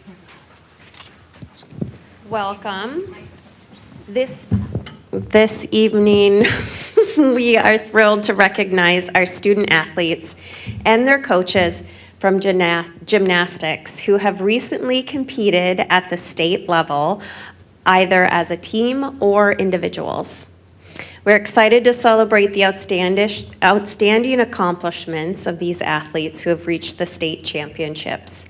Their achievements are a testament to their hard work, dedication, strength, and talent. Simone Biles, a decorated Olympic gymnast, once said, "I'd rather regret the risks that didn't work out than the chances I didn't take at all." This quote reminds us of the importance of taking risks and pushing our limits to achieve greatness. On behalf of the Hopkins School Board and District, we extend our heartfelt gratitude to our dedicated coaches who have guided and supported our athletes. High school sports play a vital role in the development of students, schools, and communities. Beyond physical health and athletic skills, participation in sports teaches discipline, teamwork, resilience, and leadership, qualities that benefit students both on and off the gymnastics mat.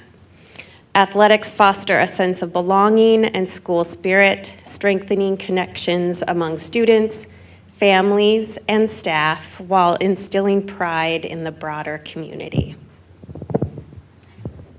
Good evening, everyone. I'm going to continue with our comments so that we can offer our highest praise to our student athletes in the audience.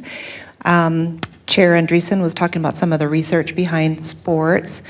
Additionally, research consistently shows that student athletes tend to have higher academic success, improved time management skills, and increased college and career readiness. Additionally, our gymnasts have a healthy, positive outlet that supports their mental health, builds confidence, and encourages lifelong habits of physical well-being. Megan Kumpf, did I say Megan's name right? Okay. And Emily Hogan are our amazing gymnastics coaches. Are they here with you at all? I don't see them, either one. Okay. All right, so we'll have to pass on the praise. And we're also grateful to your parents and caregivers. So thank you to all of our coaches and parents, caregivers who might be listening in on this celebration. Yes.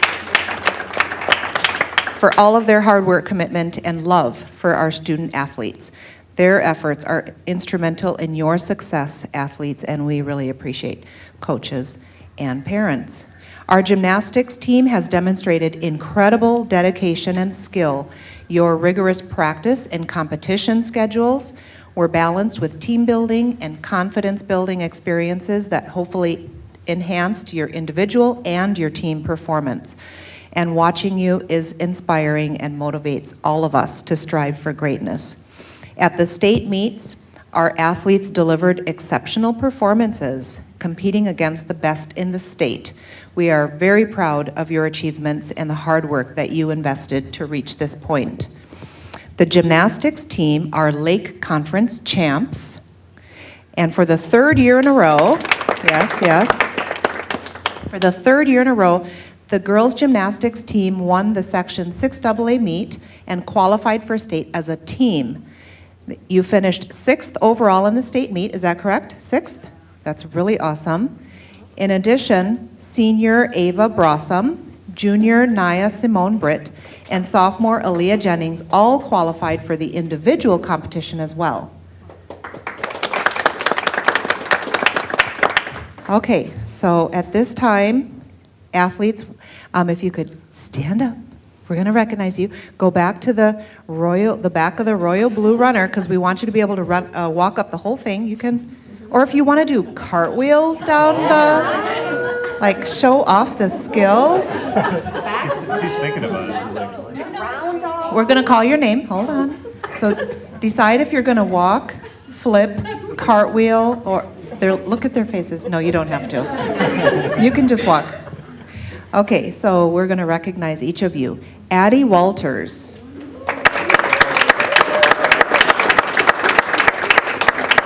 Oh, Addie, we have a certificate for you, and then please hang out up here with us because we'll take a photo at the end. Aaliyah Jennings. Not here. Aria Berglund. Ava Brossum. Did I say your last name correctly, Eva? Yeah. Okay, awesome. Merrick McLean. Did I say your name correctly, Merrick? Marique. Apologies. Congratulations to you. Naya Simone Britt. Olivia Macalena. Sierra Hellstrom. I hope you are Vivian Kraling. Oh my, okay. What's your name? Mia Sanchez. Mia Sanchez. Okay, come on, Mia. Let's give Mia Sanchez another round of applause. Oh, sometimes we miss a name, but we're so glad you're here. Congratulations to all of you. And yeah, we'll take a photo.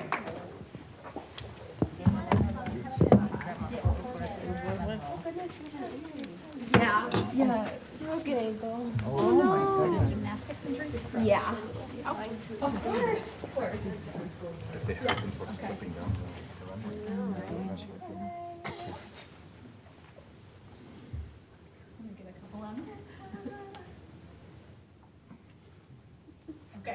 Okay. Thanks for something like like a shark attack.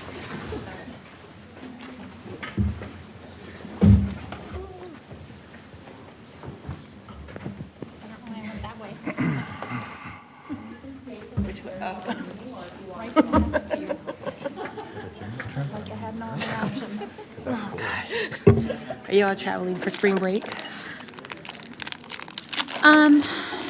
No, my oldest has robotics like every day, the whole time. Oh. What about you? No. Not Well, yet. thank you again for coming this evening. It was great to see you here at the meeting and to celebrate your achievements. We will now move on to the next section of our meeting tonight, which is open agenda. The first thing we do during this time is host a public comment section. There are several ways to do public comment or to reach out to the board. We value hearing from our community because we believe it is crucial for implementing Vision 2031. If you wish to contact us via email, you can do so at school-board@hopkinsschools.org. And on the school board page in the district website, you can find a contact form for the entire school board or individual board members. That is one way to get in touch with us. We also host a public comment section at our meetings, one at the beginning of the meeting for topics that are on the agenda are prioritized, and then we also host one at the end if there are additional comments that need to be heard. You can make public comment by showing up before the meeting and filling out a comment card, which we have two this evening, so we're looking forward to that. You can also leave a voicemail to be played at the board meeting. Do we have any voicemails this evening? Oh, sorry. I need to do that. So I will call the meeting to order, the Hopkins School Board meeting on March 25th at 7:13 p.m. And we will go through our public comment guidelines for the two people who are here in our audience tonight. So please keep your comments to 3 minutes or less. Public comment is for input only. Members of the school board will not respond directly to public comments that are made at this meeting. No specific action will be taken at this meeting in response to comments that are made or issues that are raised during the public comment period related to items not on the agenda. If the board determines that action is appropriate, the action will occur at a future board meeting. If you have left your contact information on the comment card, a district representative may follow up with you. I will recognize one speaker at a time. Only those speakers who are recognized will be permitted to speak. Individuals who interfere with or interrupt speakers, the board, or the proceedings may be asked to leave. Personal attacks on any individual, including any other speaker during the public comment session, are unacceptable, as are obscenities or profanity. Persistence in making such remarks will end the individual's opportunity to address the board and may result in the individual being directed to leave. I will rule out of order any statement that would violate state or federal law, school board policy, or the privacy rights of an individual. Minnesota's open meeting law prohibits the discussion of private educational data during an open meeting. Accordingly, during the public comment session, no person may discuss private educational data on an identifiable student. The open meeting law also requires the board to close a meeting for preliminary consideration of allegations against an employee. Accordingly, community members who have concerns about an employee or want to file a complaint or allegations against an employee are encouraged to contact the superintendent. We ask you not to name an employee by name during your comments. Repeated violations of these time, place, and manner restrictions may also lead to the meeting being briefly recessed. Community members will have an opportunity to be heard within the limits of the law and subject to the time, place, and manner restrictions above. Thank you so much for enduring that very long guidelines section with me. And with that, I will invite our first two speakers to the board. Are you sharing the 3 minutes, or do you each want 3 minutes? Okay, great. It's Sienna Odd and Morgan Wacher? Wechter. Thank you for being here tonight. Handouts, just so you can like kind of follow along. That'd be Should we hand those great. out now, or should we wait till the end? We can have them now. That'd be great. Yeah, thank you. Thank you for bringing those.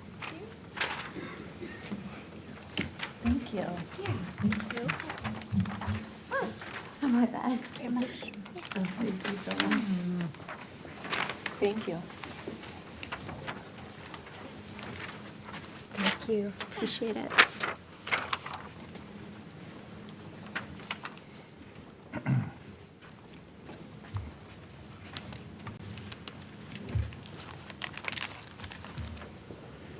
Good evening, everyone. My name is Morgan Wechter. And I'm Sienna Odd. And we are both sophomores at Hopkins High School. And tonight we'll be proposing a career connections policy to you. Let's first start by talking about what exactly Career Connections means to us. This is a passion project we worked on together this winter. We both had experienced a feeling of not knowing what we wanted to do with our future, what jobs to pursue, what classes to take. It was all very new and unfamiliar to us. We felt so lost. This is when we came up with the idea of a free policy called Career Connections. Career Connections is something that we are looking to enforce at the high school to create more guidance for students as they select their possible careers for the future and their education process. It requires no funding from the school at all, simply teachers to enforce it and show enthusiasm. It encompasses teachers promoting future careers that connect to what students are learning in class. We want it to be enforced similarly to how learning targets are presented at the beginning of notes, except we would want it to wrap up the end of the unit and be presented to relate what the unit was about to a job in the real world. This is simply something that we're looking to promote to make our school a better place. It's a very simple policy. It requires extremely little work on the teacher's end, but it would give students immense benefits. It provides a way for students to identify topics they enjoy and see how it could be applied to a job, allowing learning to feel more purposeful. In addition, it challenges students to think about their futures and provide prerequisite knowledge for students signing up for high school and college classes. Overall, it opens students' minds to previously unknown careers. Lastly, in terms of how we are looking to enforce this, we hope to make this a universally mandatory policy for all of Hopkins High School's classes. We made a template for teachers to use by easily modifying to put the unit of what they're learning in class, and then just simply list like 5 or so jobs that connect to that unit. If teachers are struggling to find these careers, we've provided Career Wheel on this template that they can simply look at if they are struggling to find these. We want this to be something that's super easy for teachers to be able to use. It should take 2 to 3 minutes out of their day to come up with some simple jobs that connect to the unit that we've been talking about. We think that teachers have the best expertise when it comes to doing this, and we'll be there to help as much as possible. But considering they're the ones teaching the class and providing the information, we figure it would be best if they provided the job recommendations. Exactly. We simply ask you to consider this minimal effort free policy that would provide numerous benefits for the students and require very little end on the teacher's side of it, just to spark ideas for students' futures, which is really what matters. Thank you for your time and consideration. I hope you guys have a great rest of your evening. Thank you. Thank you. Thank you. Appreciate you being here this evening. Yes, thank you guys. And thank you, students. We can't respond, but please connect with Dr. Ertl in the back so she can share with you what the work that we're doing in this area right now. Okay, Awesome. Thank you.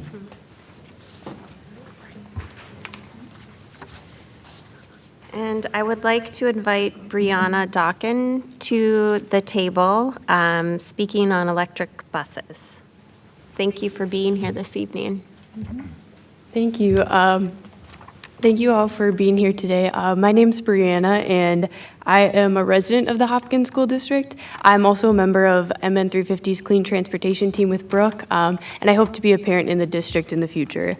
I'm here today to provide some more information about electric school bus funding.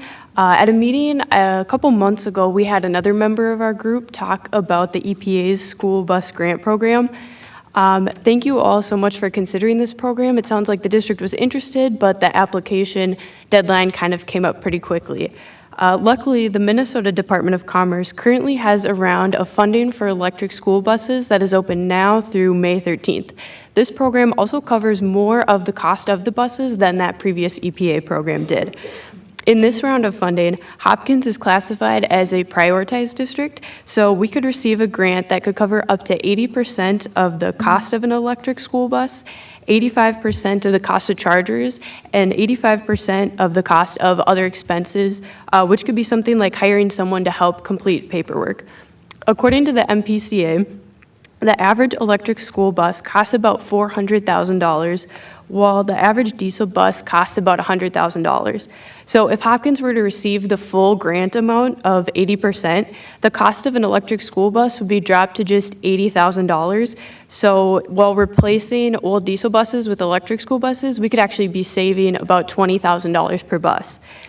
If you are all interested in this grant application, but are looking for extra technical assistance or volunteers, please feel free to let me know. I'm going to follow up this meeting with an email with all of the grant information, and I would love to help out with anything that I can.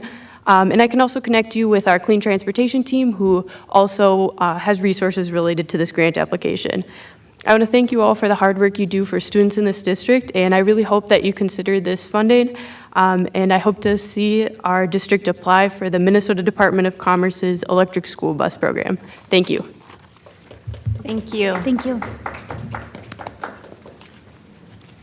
And that concludes our public comment section.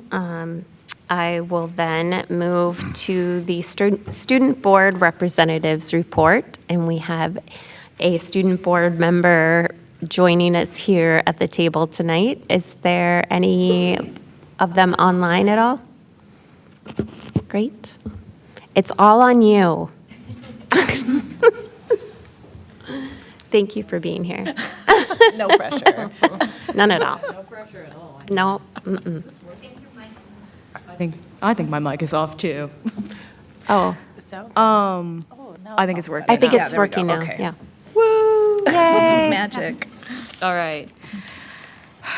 Hello, everybody. Thank you for having me here. I know it's been a while. I've missed talking endlessly about everything that goes on at Virtual ADU. To catch you up a little bit, we recently attended the high school college fair, and we were actually able to have a teacher go around on call with our virtual students and ask questions for them on their behalf and go check out college stands, I guess,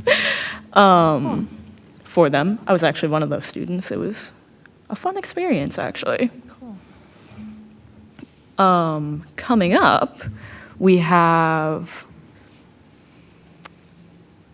a Socratic seminar that every student from grade 7 to grade 9 will be participating in just before the spring break ends. And then we also have Elementary Spirit Week coming up and ACT prep ending soon. Nobody's really excited about that, but I figured I should mention it. About the prep ending or about the test Well, I mean, that is the ending? Once the prep ends, you're on your own. Right. But other than the, dreaded ACT after spring break, we do have an elementary school trip, which I'm sure will be adorable. Yes. And that's everything.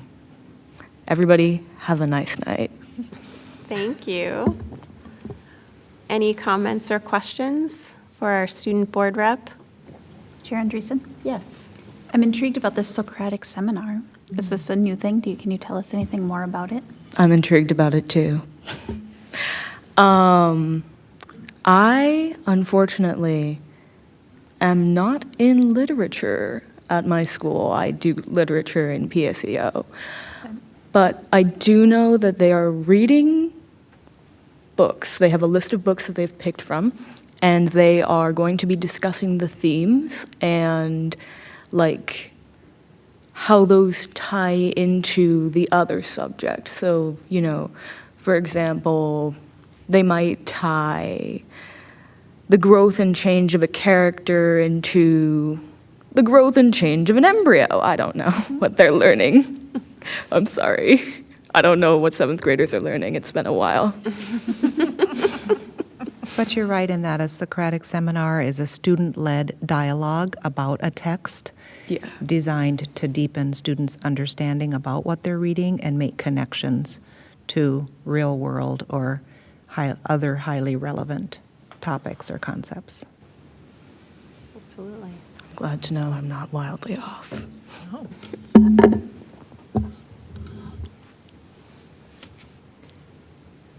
Well, I think that's all the questions that we had. I really appreciate you being here and the update. I'm excited to maybe see some pictures of the elementary school field trip because, yes, you're right.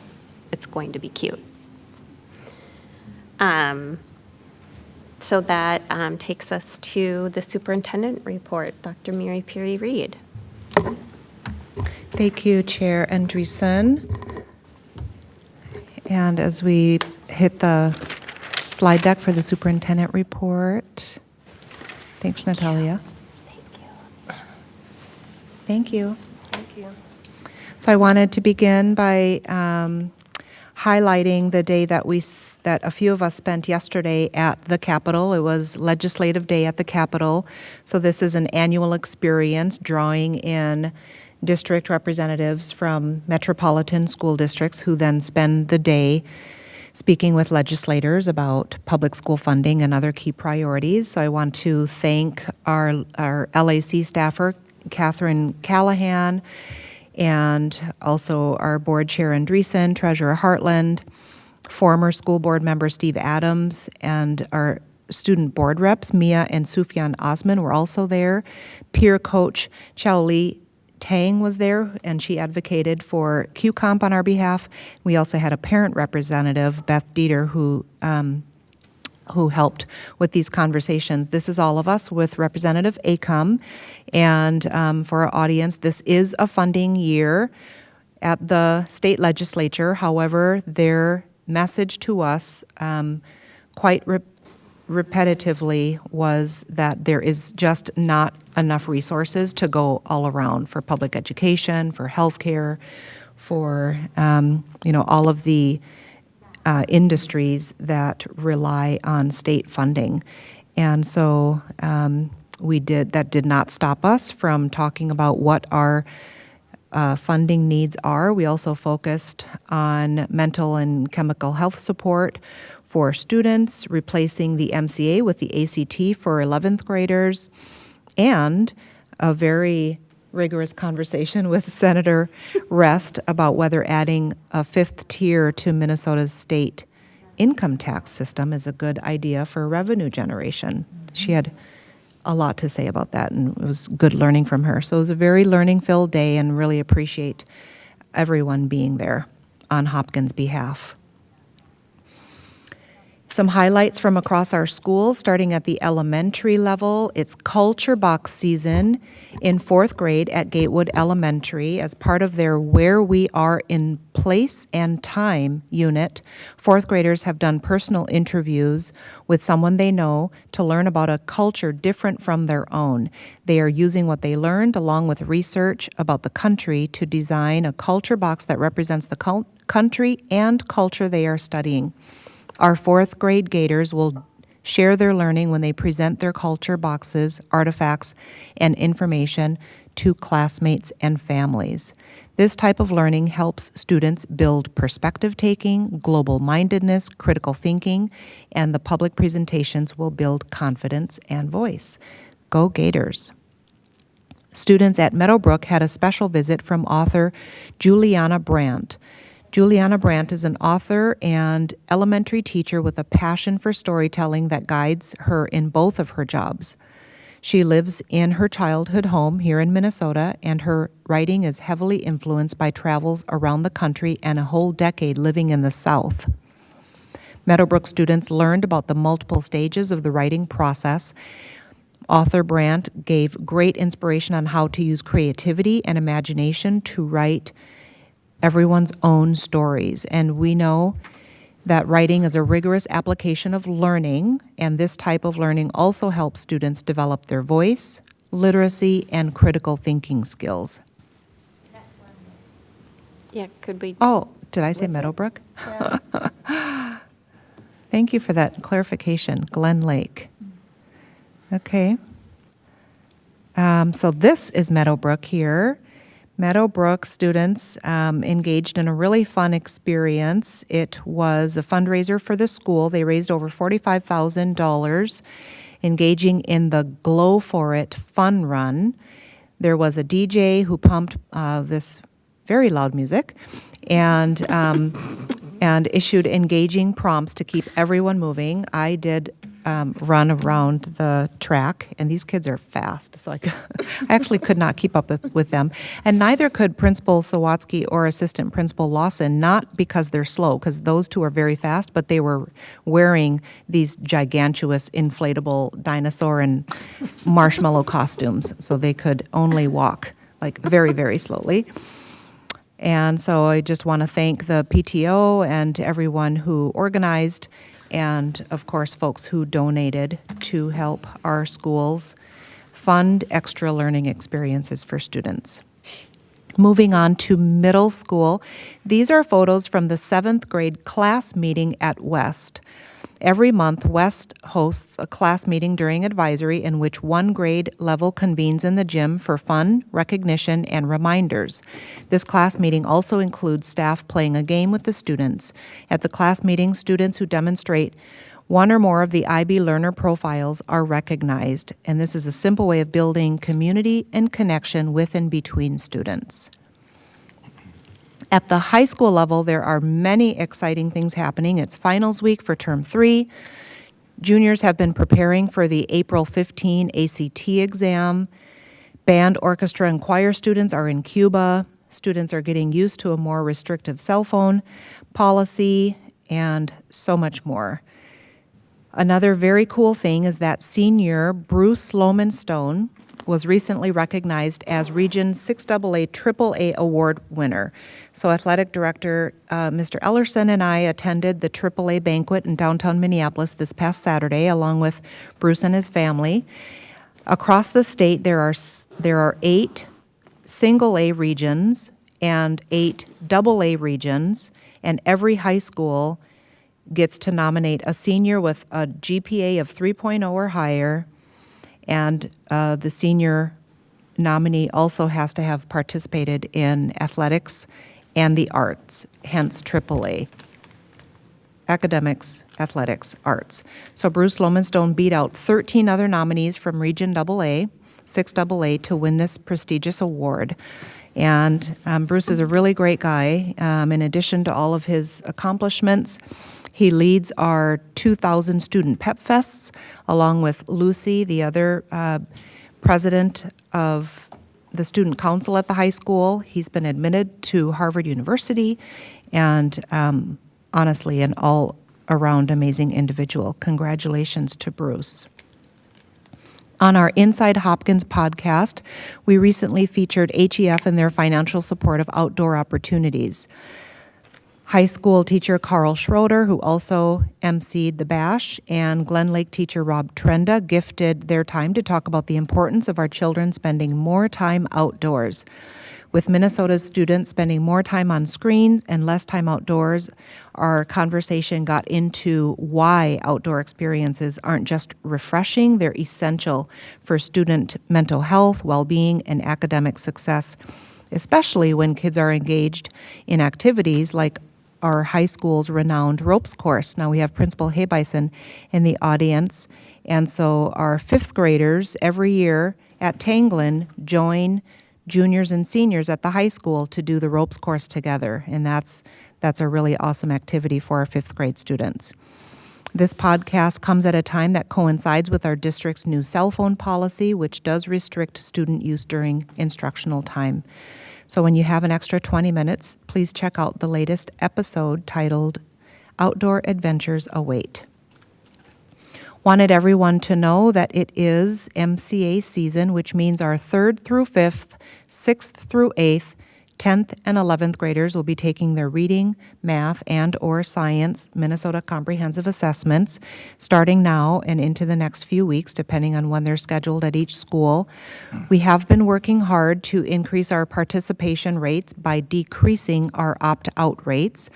And while, we just heard a presentation from our instructional leaders and teachers on aligning competency traits with competencies, scholar traits with competencies, knowing that not all of these traits and dispositions are things that are tested, right, on the MCA exam. So we know that what students know and can do far exceeds their test score, and we do want to encourage students to opt in because opting out does hurt our overall district scores, and we also encourage parents to just support their student with good sleep before the assessment and really giving the MCA a best effort.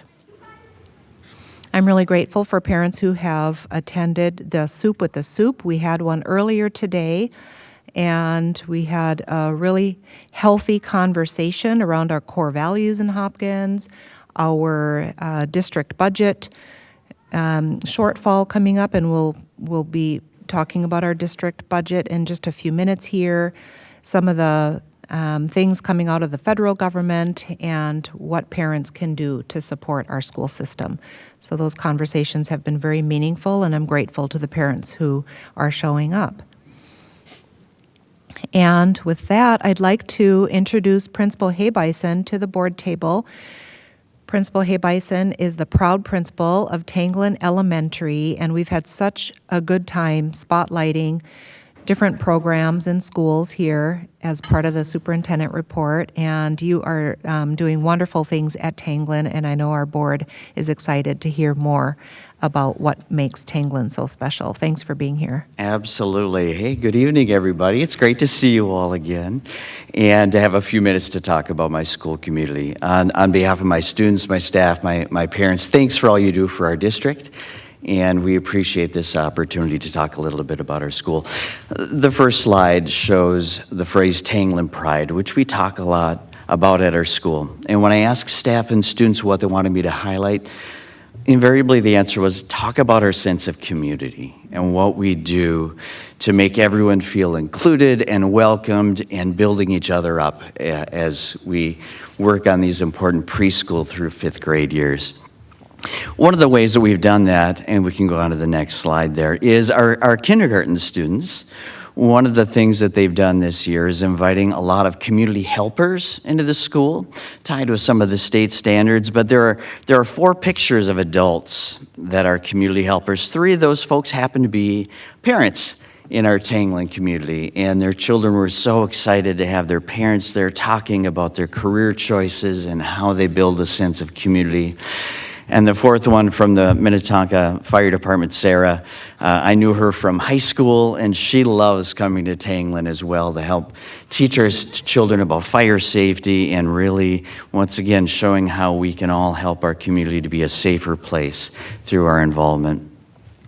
Another way that we build community is through some partnerships with our PTO. One of the shifts that we made with our PTO this year is parents were asking more ways that they can help their children to grow into their greatness.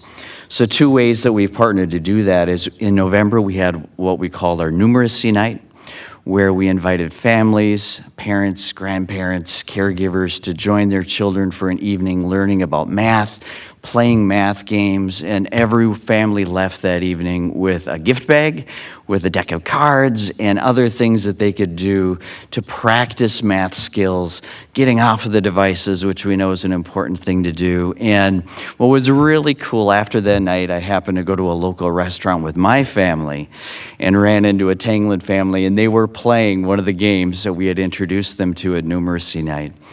And earlier in February, we had our literacy event. We can go back one more. Thank you.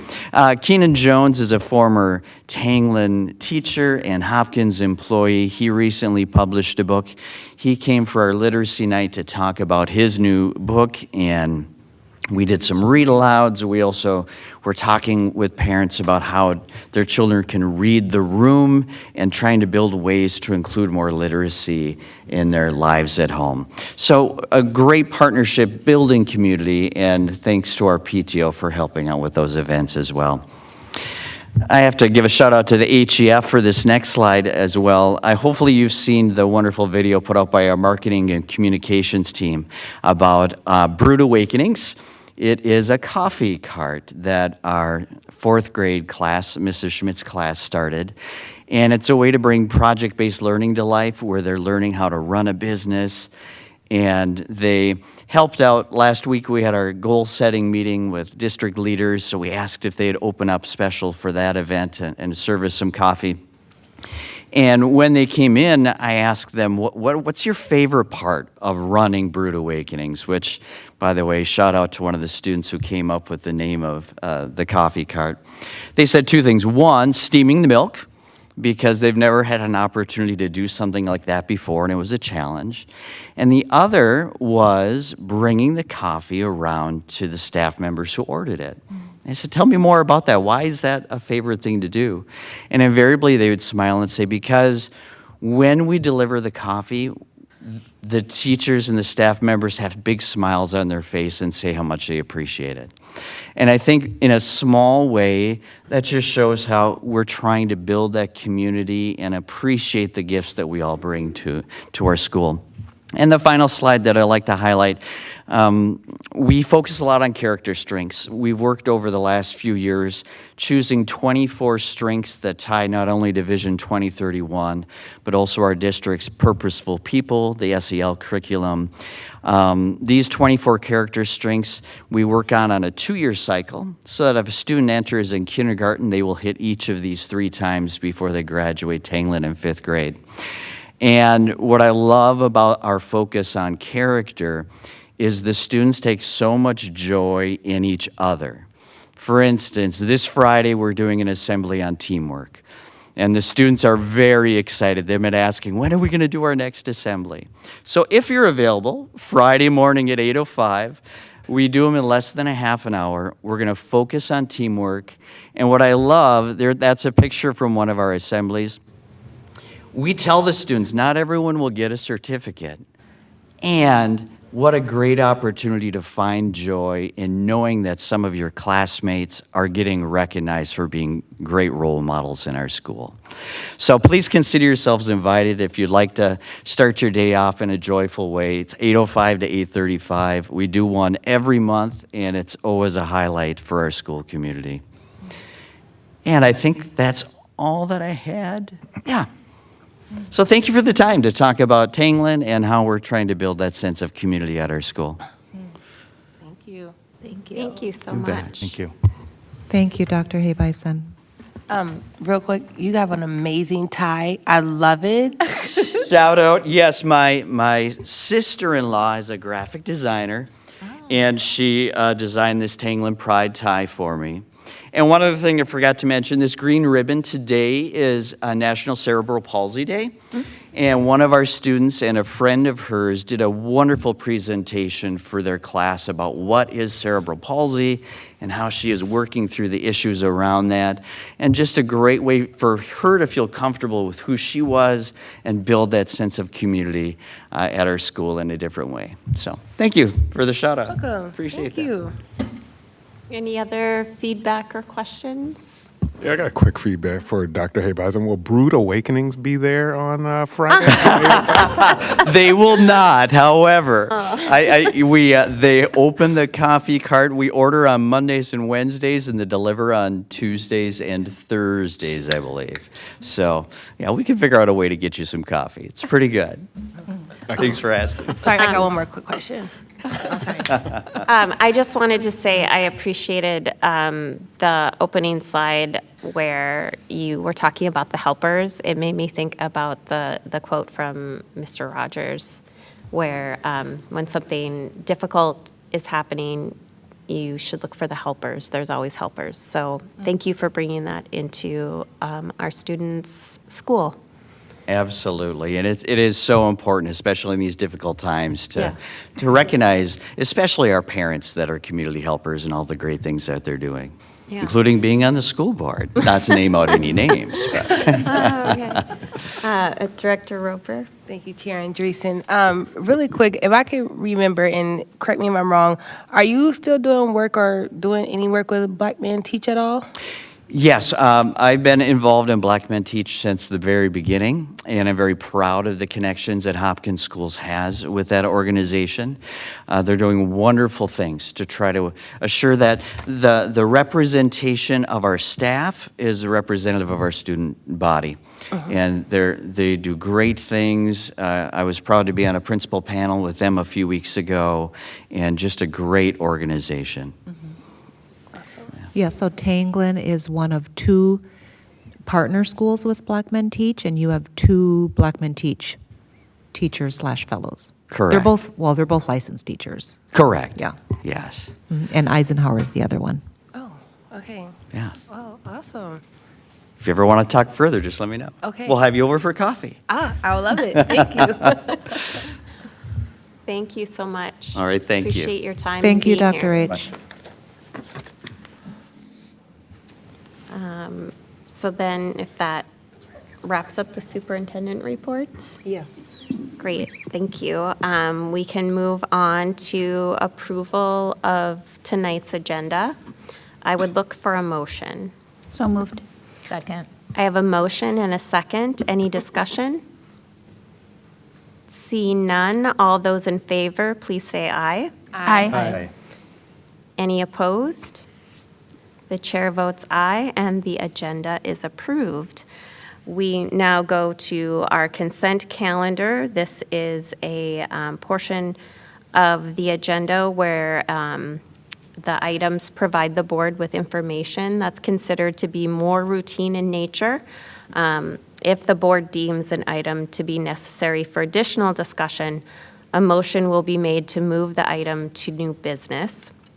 I would like to draw our community's attention to number D, which has a calendar modification in it that affects our elementary schools, families. So I would just say to take a look at that so that you're aware of an upcoming modification in the calendar.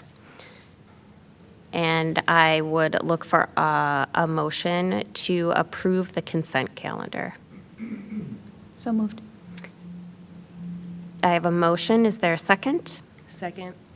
I have a motion and a second. Any discussion? Seeing none, all those in favor, please say aye. Aye. Any opposed?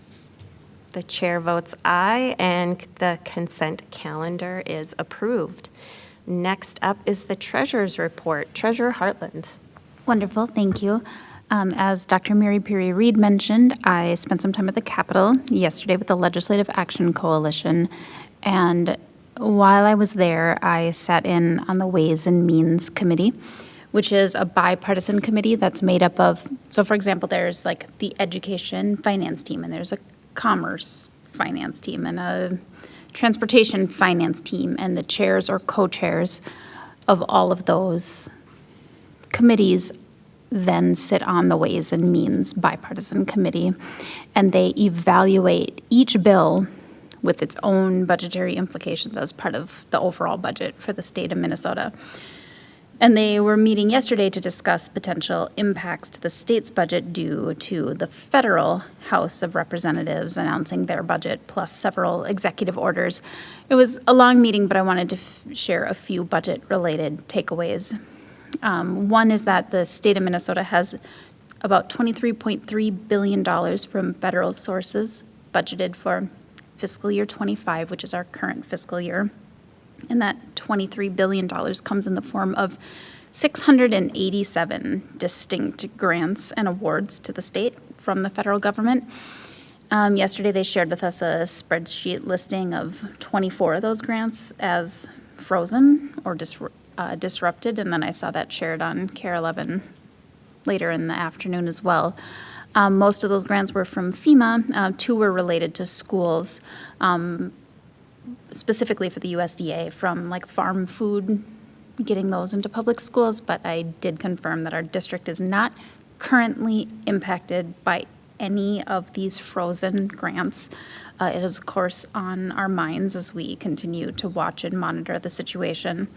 The Ways and Means Committee was primarily worried about cuts to Medicaid, and that would impact our schools. Our schools do some billing to Medicaid for services and equipment that we provide, especially for special education.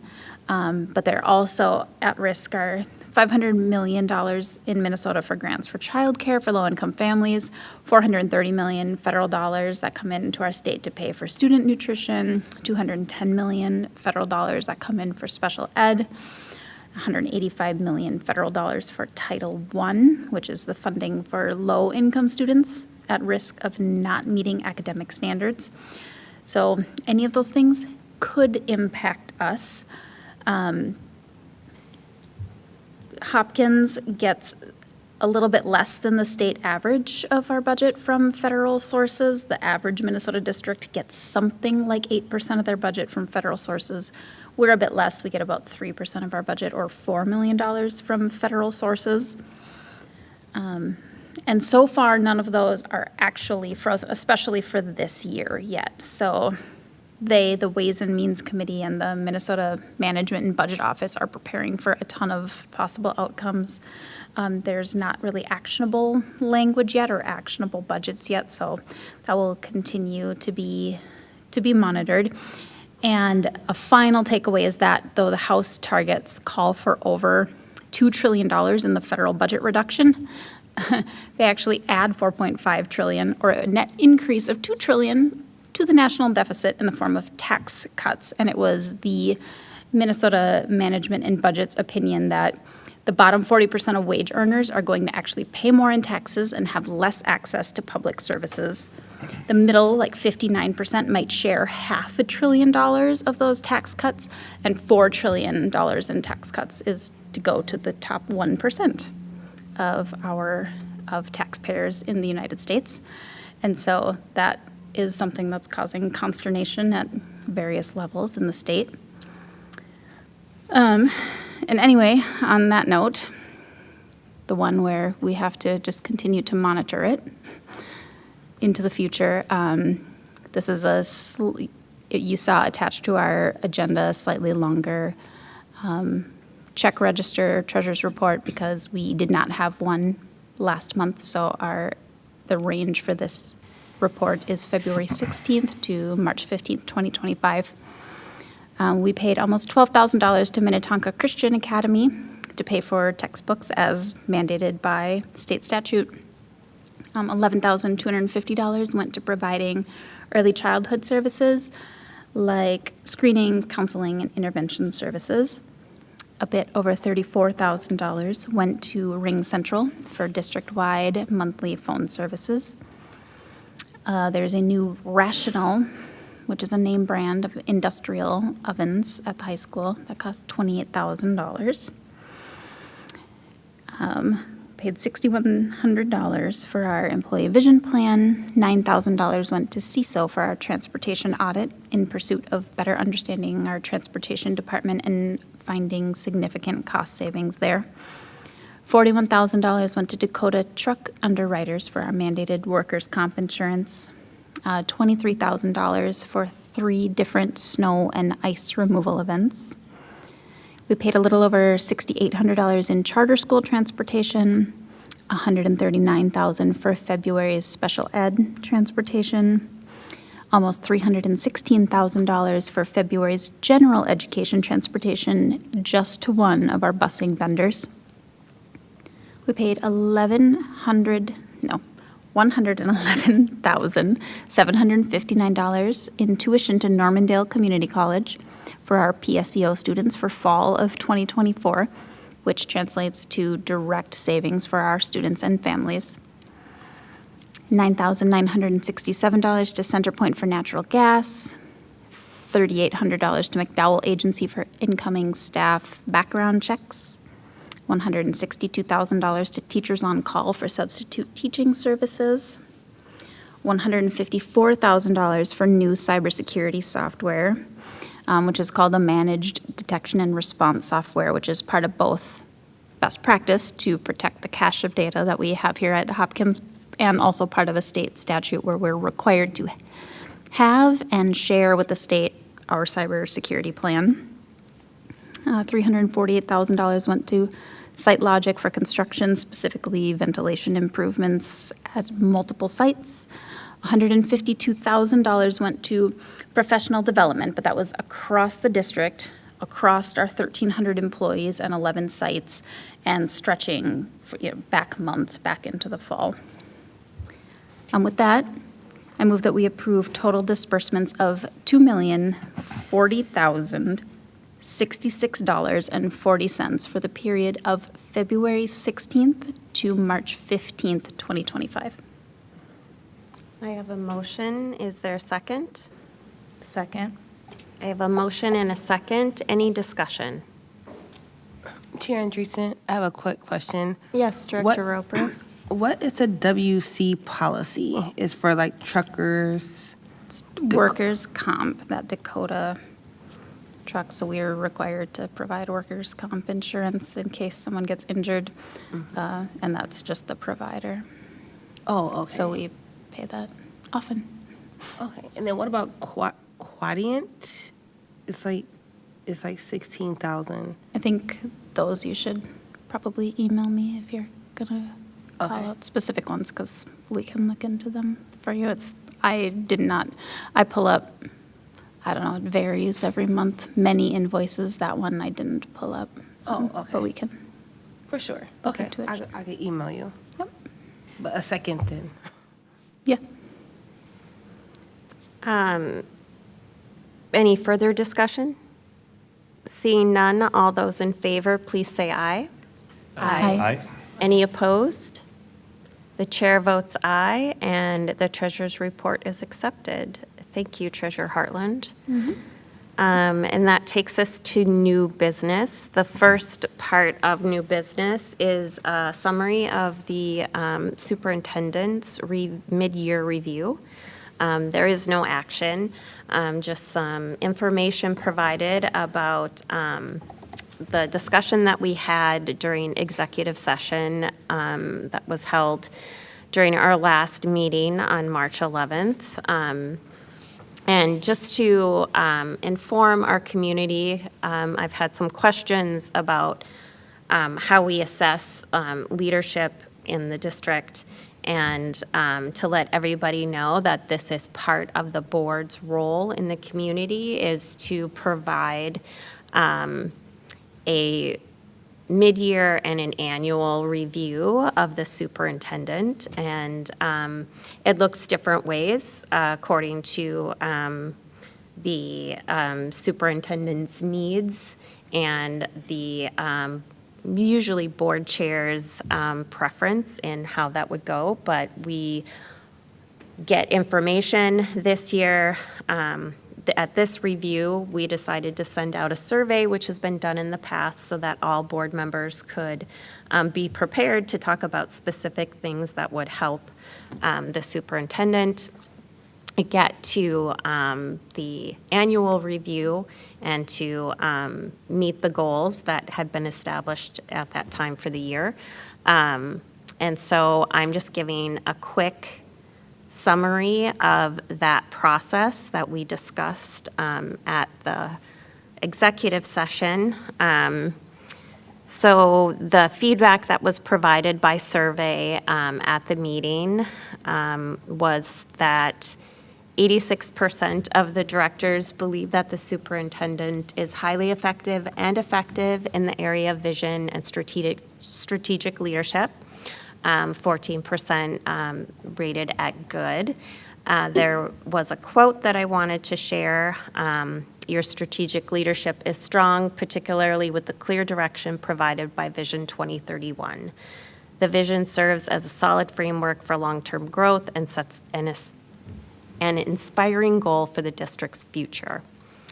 The rating was 100% at effective and very effective for decision-making and problem-solving, 86% highly effective and effective at engagement and communication, 14% at good. Operational and financial stewardship was at 72% at highly effective and effective, 14% at good, and 14% at fair. Things that were mostly discussed were issues with the audit, and then equity and inclusive leadership, crisis management and adaptability, and board governance and collaboration were all at 100% highly effective and effective. So I think you can glean from that feedback that it was a fairly glowing mid-year review process. And some quotes that were shared overall is, I think the superintendent is doing great work and will continue to make great achievements with real and intentional support from the administration, board, district, and community. This superintendent does a really good job listening to all people, even when those people are upset, antagonistic, or are in disagreement with her or Hopkins schools. Another quote is, I'm grateful for Rhoda's ongoing strong, adaptive, and courageous leadership. Please continue to communicate ways we can help the community understand the complexities regarding budget decisions. And for goals update, 70% of those goals are on track, including the literacy goal, math goal, talent development goal, school safety, school-wide goal setting and attainment, and the transportation audit goal, which we just heard our update, and the bond referendum goal. The 30% of her goals were in the yellow, which needs attention, but it is a mid-year review, just to remind everyone. Those were employee engagement and retention goal, the Oracle implementation goal, and budget goal. Some of those are also time-bound. They can't be completed right now. So that's my summary. Grateful for everyone's input in the survey, also in the discussion that we had, and wondering if anyone had anyone they would like to add that I missed in the summary. Great. Good. I, again, appreciate everybody being part of that discussion and for contributing to it. I think it's very meaningful, and I hope it is helpful and impactful for Dr. Mary Perry Reed as she continues through the year. Thank you. So now we would move to our next agenda item, which is the fiscal year 26 budget update. I would invite Director Chapin-Duca to the table and turn it over to Dr. Mary Perry Reed. Thank you, Chair Andreessen. So we've been preparing for this for quite some time, and I do want to just provide a bit of framing, and I know Director Chapin-Duca will also provide some framing, but it is important for our community to understand that many Minnesota school districts are facing a budget shortfall as we all prepare our district budgets for fiscal year 26. And the aggregate shortfall is about $300 million across the metropolitan area. The fiscal predicament is a result of many things, including rising costs across all categories of spending, inflation, really declining or flat enrollment across the state. Here in Hopkins, it's pretty flat. And the most significant factor is that state funding has not fully covered past, current, or projected expenses. Here in Hopkins, we are preparing to reduce our budget. Our goal, our target reduction goal, has been $7 million. And like I said, we knew this was coming, so we have been preparing for this even since before the school year started. Our process has included multiple meetings in the beginning of the year with our Citizens Financial Advisory Committee, bi-weekly budget meetings with district and school leaders, and most recently, weekly swift action budget meetings with a smaller group of leaders and staff who are working at more of an urgent pace so that we could be at this point, which we're a little bit later in the process, but it has been very challenging. I think it's important for everyone to understand that.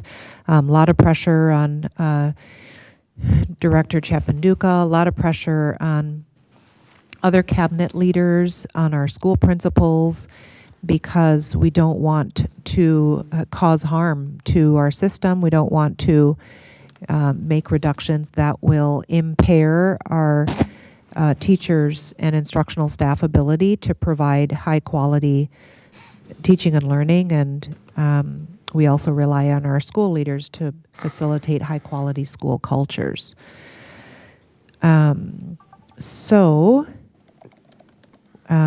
think we are going to proceed with sharing our thinking with you, our current thinking, and ask our school board to contemplate the proposed reductions. And last night, Director Chapanduka did send preliminary allocations to our school leaders. We haven't heard back from all of them. He put together kind of a process that he and we wanted them to engage in terms of reviewing thoroughly and then sending feedback if they have it. And then we do have another budget meeting coming up on Thursday. I do know that we do have school leaders who are worried about how to do the same with less. And sometimes it feels like we're doing more, right? Because our students often come to us with more or very different or very unique needs. So it can often feel like we are doing more, right? So for example, if in addition to ensuring that our elementary teachers are facilitating excellent evidence-based reading pedagogy, and we move toward a new math curriculum for next year, that is going to feel like doing more with less. And Dr. Lightfoot and a few of us, we've been talking about, Dr. Lightfoot is encouraging me, and I'm encouraging myself, and we're going to be encouraging each other to really think about what do we take off people's plates? What are we not doing anymore because we will not have the system capacity to continue doing everything that we have been doing at a high level. We simply are not staffed to continue doing everything. Otherwise, we're going to have a burnout culture. So I'm trying not to be too extreme, but I think our day yesterday at the Capitol was very pivotal, with our legislators being very clear with us that they are going to have a very difficult time meeting everyone's demands. And that includes public education, even though I always tell our teachers, you are the professionals that breed other professions, right? Like we are the basis for everything else to exist. And yet, we're struggling to fully fund public schools. So we're in a difficult place. It's not all dire, because with crisis breeds an opportunity to think differently and to be creative. And we have amazing people in our system. Just this afternoon, our IDL specialist, who is supervising coaches, put together a recognition event for our new staff who were hired after the start of the year. And So we appreciate Shannon and Jiming for being there. And so it's really nice to see all these talented individuals who join our system. And then, of course, hope that they will have a job going into next year. So with that, I am going to turn it over to Director Chapanduka, maybe help provide some additional framing, and then we'll get into the conversation around the proposed reductions. Thank you, Dr. Mary Pirit. Again, good evening, respective board members. Yeah, so actually this is just a continuation of the processes which we have already shared with the board and the community. Now we are continuously working on iterating our budget. Again, this is not just a process which is led by me. It involves a lot of leaders in the system, where we have been meeting in this boardroom every other week, and then on Fridays we meet with a group of few principals, a few cabinet leaders, and some of the support staff to brainstorm and come up with some solutions which are not impactful to quality services in our buildings. So, as alluded by the superintendent, last night we did send out the allocations to the buildings. They are reviewing those allocations. They are starting to map some of their staffing and some of their discretionary needs. And then we'll reconvene again and go through to identify any gaps which have been missed or any challenges which buildings and departments are having in terms of planning for fiscal year 25-26. That will be preceded by some tying out of the budget when we visit building leaders and departmental leaders and look at what they've put together, whether it fits within the budget parameters, and how we design that into our financial system. And this process is supposed to happen between now and when we bring the preliminary budget for approval with the board. Tentatively, right now on the calendar is on April 22nd, as well as the revised budget for fiscal year 24-25.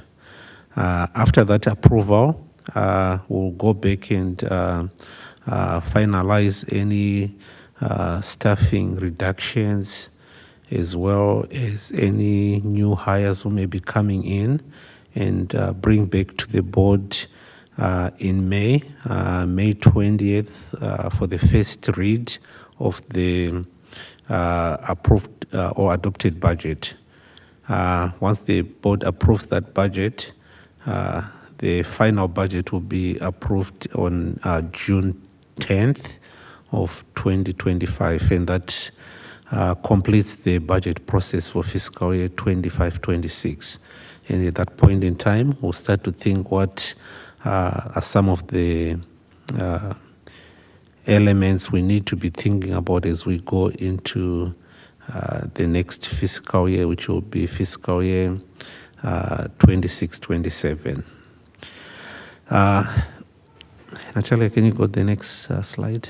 So, and this is information which we had shared with the board, as well as our Citizen Financial Advisory Council had also shared with the board in terms of what we have used as the assumptions and parameters of building our budget, which is based on a 2%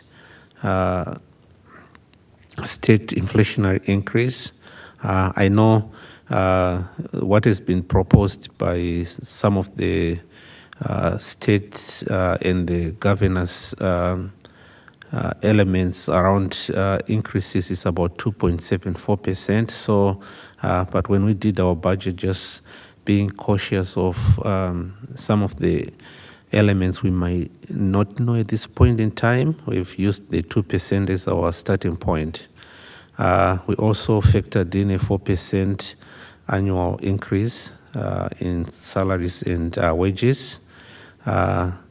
We still keep our 42% fringe benefits, knowing that some conversations we've been having with our vendors reflecting some significant increases in our health cost, as well as some of our costs around mandated services we need to pay for the district. For example, property and casualty insurance, workers' compensation insurance, those are all seeing significant increases in comparison to what we have seen in the last year. We also factored in the 3% inflationary per consumer price index for purchase services, utilities. As you have seen tonight, we did present to the board at the workshop on transportation, because we have seen our transportation costs escalating beyond what as a district we can afford going into the future. So that portion of our services did lead to the increases we have seen across our transportation operations. So those are the parameters which brought us to that close to $7 million deficit we've been working on across our system. Okay. And so, like I mentioned earlier on, for us to at least get to where our budget is structurally balanced, knowing that we can't continue dipping into our unassigned fund balance, we have coalesced together as a system across our buildings, departments, and operations to analyze some of our historical expenditures. We did have some comparison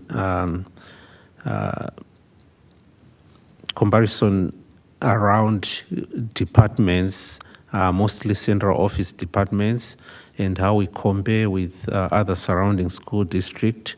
And for the most part, from a staffing perspective, we compare competitively. In at least 6 or 7 school districts we've analyzed. Yes, we have a lot of work to do in transportation, and we'll be working with the board and the community in terms of identifying the changes we need to make so that our transportation costs don't continue escalating. We also have been working with program leaders around some of the shifts or realignments we may need to put into consideration, and we've put into consideration to get us to where our revenue and our expenditures are aligned. So the next slide kind of shows some of the work we've been doing in terms of what we are anticipating to be some of the cost cuts, some of the savings, or some of the realignment we need to do. We have put down a number of items which are either centrally administered or district-wide or instructional or operational, and I'll just go through a few of them. So currently, based on the trends and what we are seeing, and some of this will also be predicated on the board's decision around some of what was presented here tonight with the transportation audit, but we are planning to cut $1 million out of transportation for fiscal year 25-26 through several measures in terms of efficiencies, and some of it is tied to what was what was presented to the board, but we still need to have some additional conversation. If we're able to cut more, we'll definitely plan to do that. We are also leveraging some of our restricted funds, which we've accumulated over time with, some of the shifts which have happened with the funding we received, the one-time funding. So we do have some safe schools funds which we can leverage to cover up our holistic school safety. In the past, holistic school safety has been covered through the general fund, so we'll be leveraging some of those resources to be able to cover the security upgrades, the security needs across our system. We are also utilizing some of our restricted funds for operating capital. Again, based on some of the funding we had received, we do have some dollars which are restricted in fund balance to cover some of our operating needs in the district. So we'll be leveraging about $500,000 of that.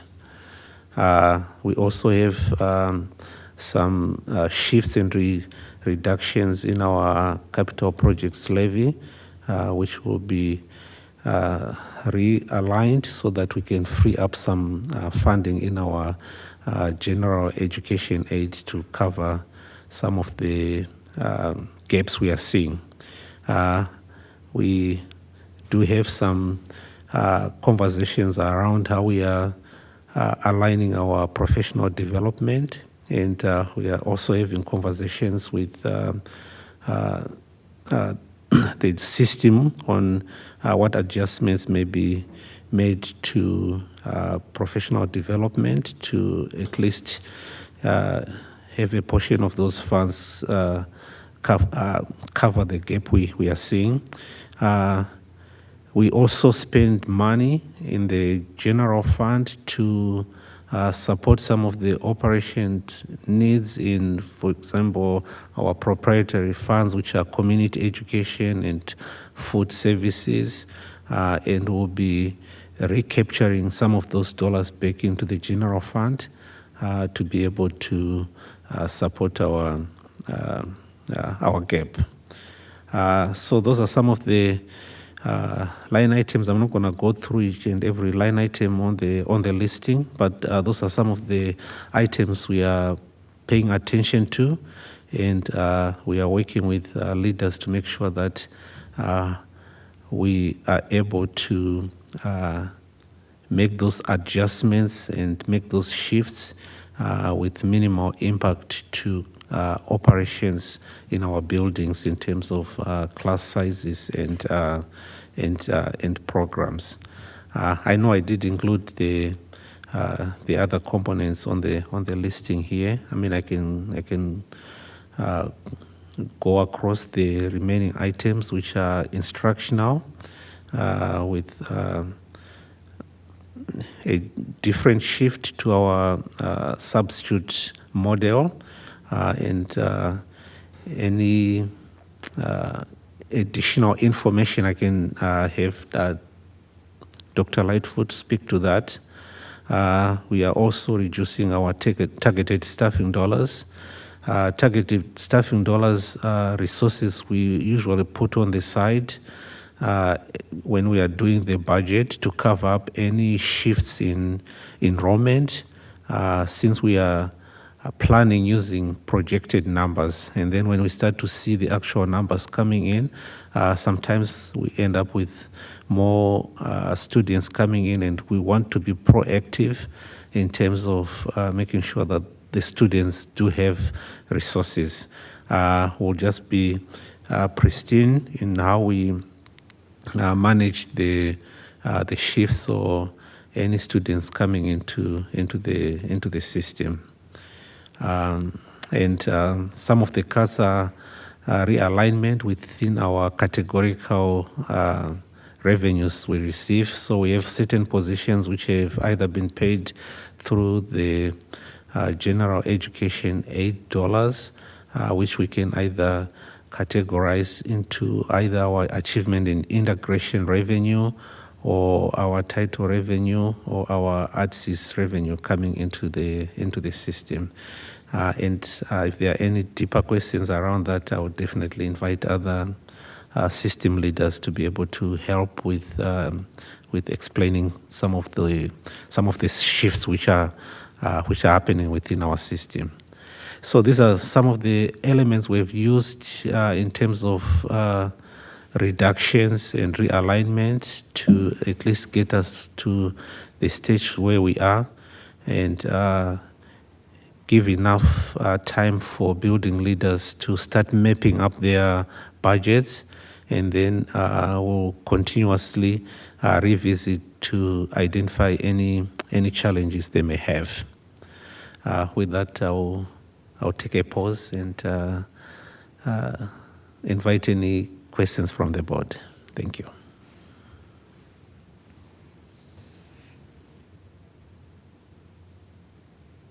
Thank you. Any questions or feedback at this point? Chair Andreessen? Yes, Director Zhao. Hi, Director Manduga. Thanks for doing this work. I know it's tough always, for sure. Question about the substitute proposal. We're asking the paras to do a little bit more, to do more, right? And is there going to be an offsetting increase in paras to take up that workload? I just worry that they're already stretched, and then we're asking them to sub. Where's that extra capacity coming from? Thank you, Director Zhao. I would invite maybe Dr. Lightfoot to maybe come and help in responding to that question around substitute in the model we'll be implementing for next year. Sure. We're trying to take a look at multiple fronts, one of which you identified is how do we utilize existing staff. Part of what we've also looked at within that is where the utilization is most concentrated, and are there some ways in which we can look at utilizing cost-effective manners to help address what we're starting to see. So for example, we are seeing a larger pool of individuals than we did 2 or 3 years ago that are part of the cadre of individuals through Teachers on Call, which means that we have a larger pool of individuals who can take those positions. And right now, that's our most economical approach. And so by utilizing more of those services and that avenue as a primary avenue, we're able to look at the cost offset of additional payment compensation for time lost for our present instructors who would be covering that and not getting their preparation periods, and as you identify, paraprofessionals who may be looking at and or shifting hours. What we're also looking at is, are there ways that we can build into assignments in planned ways hours that individuals have as part of their paraprofessional service. But even I was having a conversation with a principal this morning, how do we look at the design of that assignment to build in for coverage for that day or for some days in a proactive manner, utilizing the allocation and building that in on the front end of assignments. So that's really what we're trying to navigate and manage, and as we look at that, much of that, as I mentioned, comes from greater utilization of the most cost-effective measure as part of the first level of strategy. Does that help? Yes, I just want to make sure that, we're not in a situation where, they're being asked to do all this extra work, and then, they're helping in the classrooms as well, right? And you can't be in two places at once, and so, it is a difficult thing for sure, but if we're having savings there, maybe we consider, increasing the pool or something like that, where it's like, okay, you have 20% more work, right? Maybe we, offset a little bit of that and, use some of the savings, not all of it, something like that. Thank you. Chair Andreessen? Yes, Director Westmoreland. So I want to thank the team for all your hard work. You know, you have taken our guidance and in a really, really complex situation, found reductions to stay away from the classroom and quality of instruction. I just see a lot of thoughtfulness and creativity in this plan, and so I wanted to acknowledge that. I have some curiosity around the capital projects levy, the reduction of FTEs. It's a relatively small amount there if we're talking about FTEs, so just kind of curious what those positions are, or that position. Sure. Again, I will have to invite Director Waiter to come and speak to that. Oh, sure. Yeah.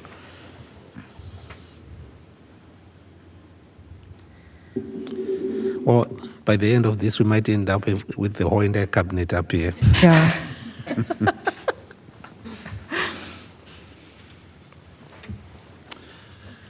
For the CPL, we are still working on that right now. That's the number that we've come to pretty recently. So I wouldn't have any specific information to be able to provide in that right now, unfortunately.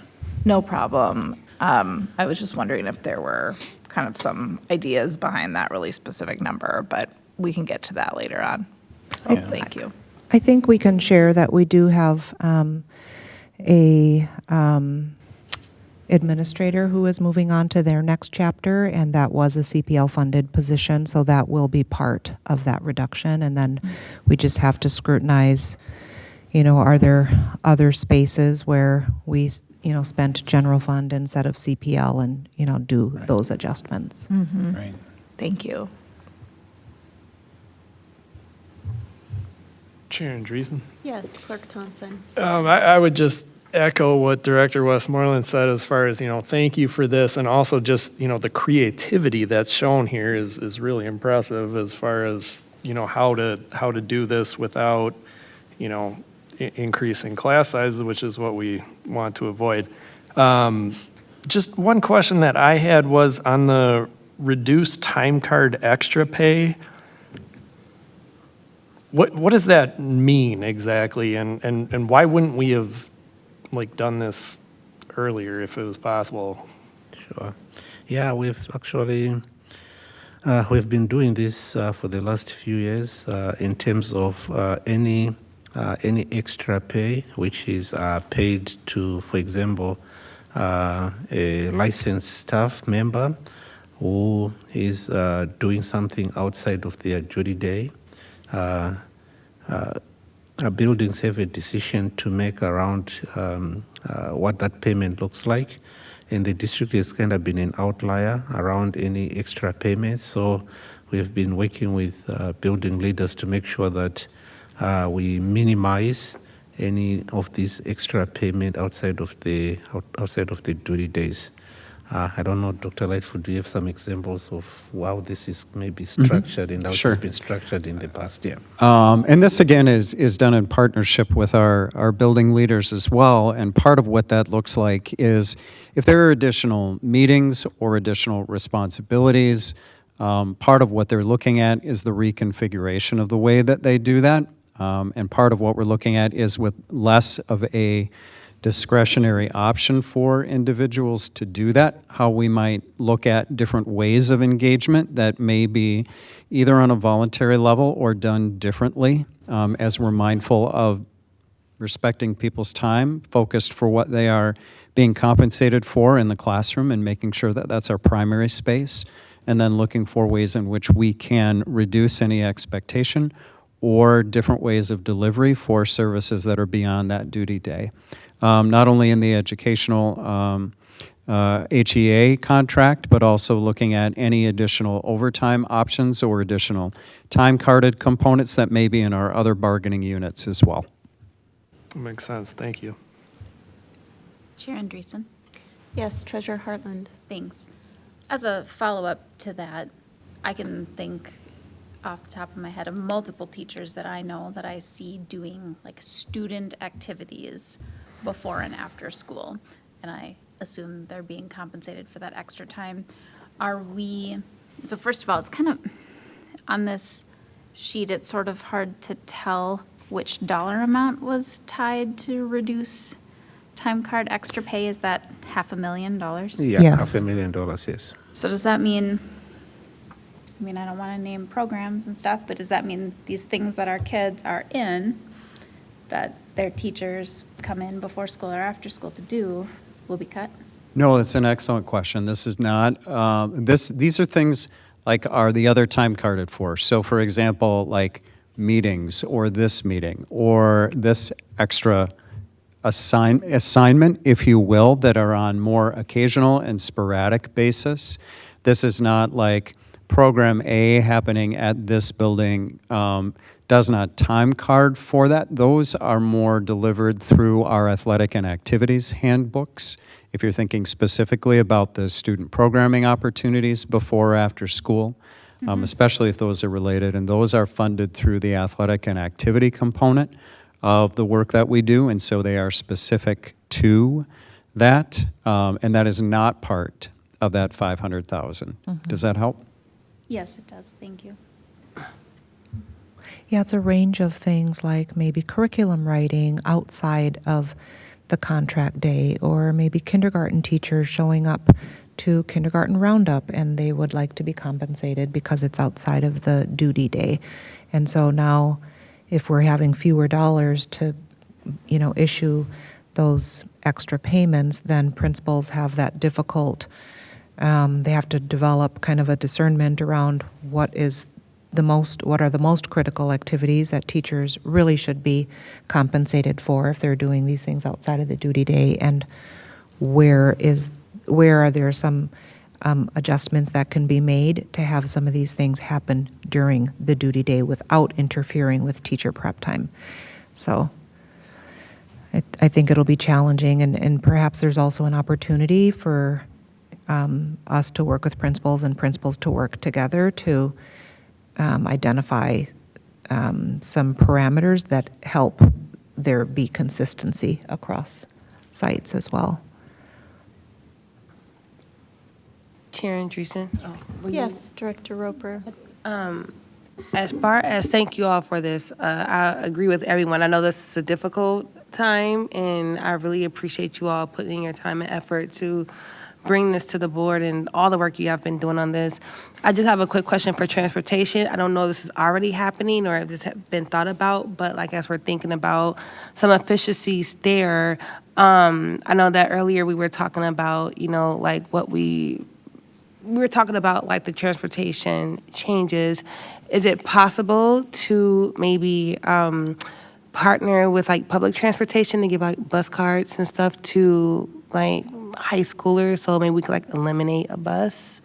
Or, I don't know if we can eliminate a bus, but like, have that been thought about like as a way to create an efficiency for transportation to cut a cost somewhere? Yeah, that's something we've thought about at least in the last few years. I know when I was at Minneapolis, they used to have that arrangement, and it had its pros and cons in terms of students getting those passes and actually not even using them. So we have talked about it in terms of what that might look like, just looking at the demographics of our district. But I don't know in terms of cost saving what that would really entail if we have an arrangement like that.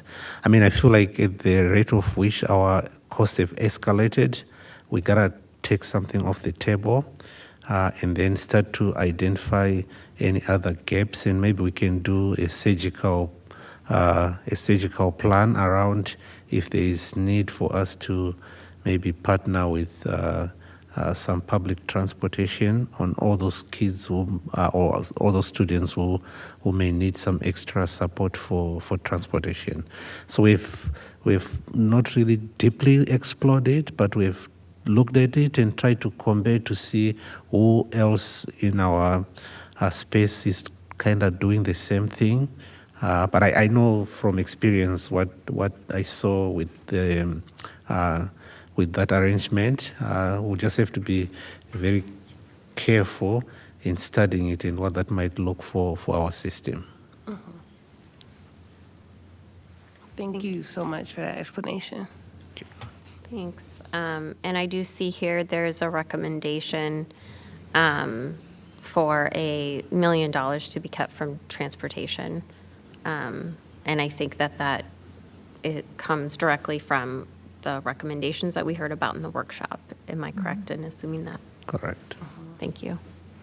Any other comments or questions? Yeah, Chair Andreessen, to Yeah. build on that comment about the transportation, is there a potential, I know this is all estimated, that this could fluctuate going north or south by any chance? So for instance, that 1 million, could it be 1.5 or 2 based on what you guys align on what the direction the administration wants to move forward with? Correct. So the 1 million is what we said we'll have to do something around transportation. If the recommendations from the board lead us to actually additional cuts, yes, we'll go for that. But the 1 million is more like a commitment of like we are going to have to do something, or else we are not going to be able to get out of this hole. Okay, so that's just the floor, but we could dig a little bit deeper. Sure. Okay, thanks. We'll probably have a better understanding of that once we run some calculations on the recommendations that we heard earlier this evening, correct? Correct. Thank you. Chair Andreessen? Yes, Treasurer Hartland. Thanks. I see several like reimbursements to general funds or moving certain costs out of the general fund into more restricted but appropriate funds. One thing that we heard at the Capitol yesterday was potentially easing some restrictions, either one time or kind of an ongoing basis. Is that something that would help the district? Would we potentially have other options like that if, that's kind of a bone it felt like the legislators were throwing to us as they were squashing our dreams of getting any additional funding? Yeah, so a lot of the restrictions we have are by statute, and for a good reason, and some of it is there are certain services we need to provide, and if we don't put resources on the side which are restricted or mandated, then we sometimes won't be able to have the resources to provide those services. So there is definitely potential of being creative around how to use those restricted resources if there is some flexibility in terms of what the statute says. So we can definitely look at what that might look like, just like we are trying to do here with some of these restrictions and making sure that we can spend them in certain categories which are allowable, which will also free up the general fund where maybe those resources have been allocated from in the past. Okay, so so there are some funds still in some of these specialized accounts that could be utilized. Like they mentioned nutrition. Someone mentioned nutrition specifically, like allowing some like HR costs to administer to nutrition. Things like that. That would be a possibility. Yeah, absolutely. I mean, currently we have a healthy fund balance in our nutrition services. We have a healthy fund balance in our community services. There are certain expenditures which sometimes the general fund just pays out of it naturally. For example, our utilities are paid out of the general fund, but a portion of that they are used to service community education programs. They are used to service our nutrition services programs. So capturing those, which is allowable, so capturing some of those back into the general fund, especially in critical times like this, when we have a health fund balance, is the right way to do it. All right, thank you. I just had, maybe I guess just a couple of comments, and maybe some questions about additional context around a few of the line items here. And to, also just to preface that with reiterating what all my colleagues here have said about acknowledging how difficult this is, and also really how impressed I am with the creativity behind it. And I think we talk often about, precision cuts, and I feel like this reflects that. So I deeply appreciate that. And I am wondering, though, what counselor realignment means, given that we know how high the needs are around that specifically. And then also, I could see, according to Vice Chair Ross's statement around transportation, but I show some concern about things going north with the classroom teachers round down projection, knowing how unpredictable enrollment is, that we can maybe optimistically think we might save around that amount, 600,000, but maybe in reality it's much less. And is there like some sort of contingency plan around what that might look like? Sure. Either we can, if the I can make an attempt, and then if I get it wrong, then Dr. Camphy, I'm going to need you. And then you can address the second one. Yeah. So with the counselor shift, so we're retaining our counselors. However, the unfortunate impact is that we are reducing the allocation in the predictable staffing modules. What does the M Model. stand for? Predictable staffing model. Model. So we're reducing. It's better. Yeah, it's definitely not a module. Okay, so we're reducing the amount for our point people on restorative practices, which is really unfortunate. We are going to work hard to support our district level restorative specialist in the work that she would do, partnering with a capable individual across all of our schools in continuing to infuse restorative practices throughout our school sites. But the reduction in the site-based restorative practitioner will help us retain our counselors, who would then be funded out of achievement and integration. And currently we're still kind of wrestling with what this will look like at our schools, but there is the reduction that we have to contemplate. Dr. Camphy? Yes. Is there anything you would add or correct? I don't believe so. Well, Okay. thank you for that context. I appreciate it.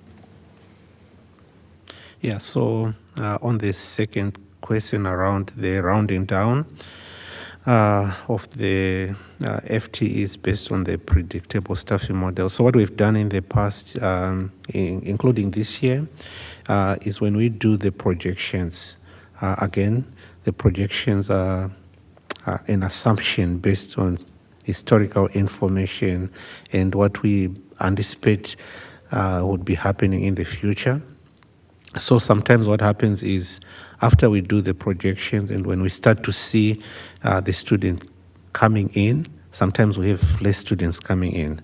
What we've never done in the past is to go back and say, well, we are pulling a resource because we gave you so many resources based on what we projected, but the actual numbers are speaking differently. And then at the same time, we also were rounding up FTEs. So let's say a building, based on the projected numbers and class sizes, let's say a building end up with 29.1 FTEs.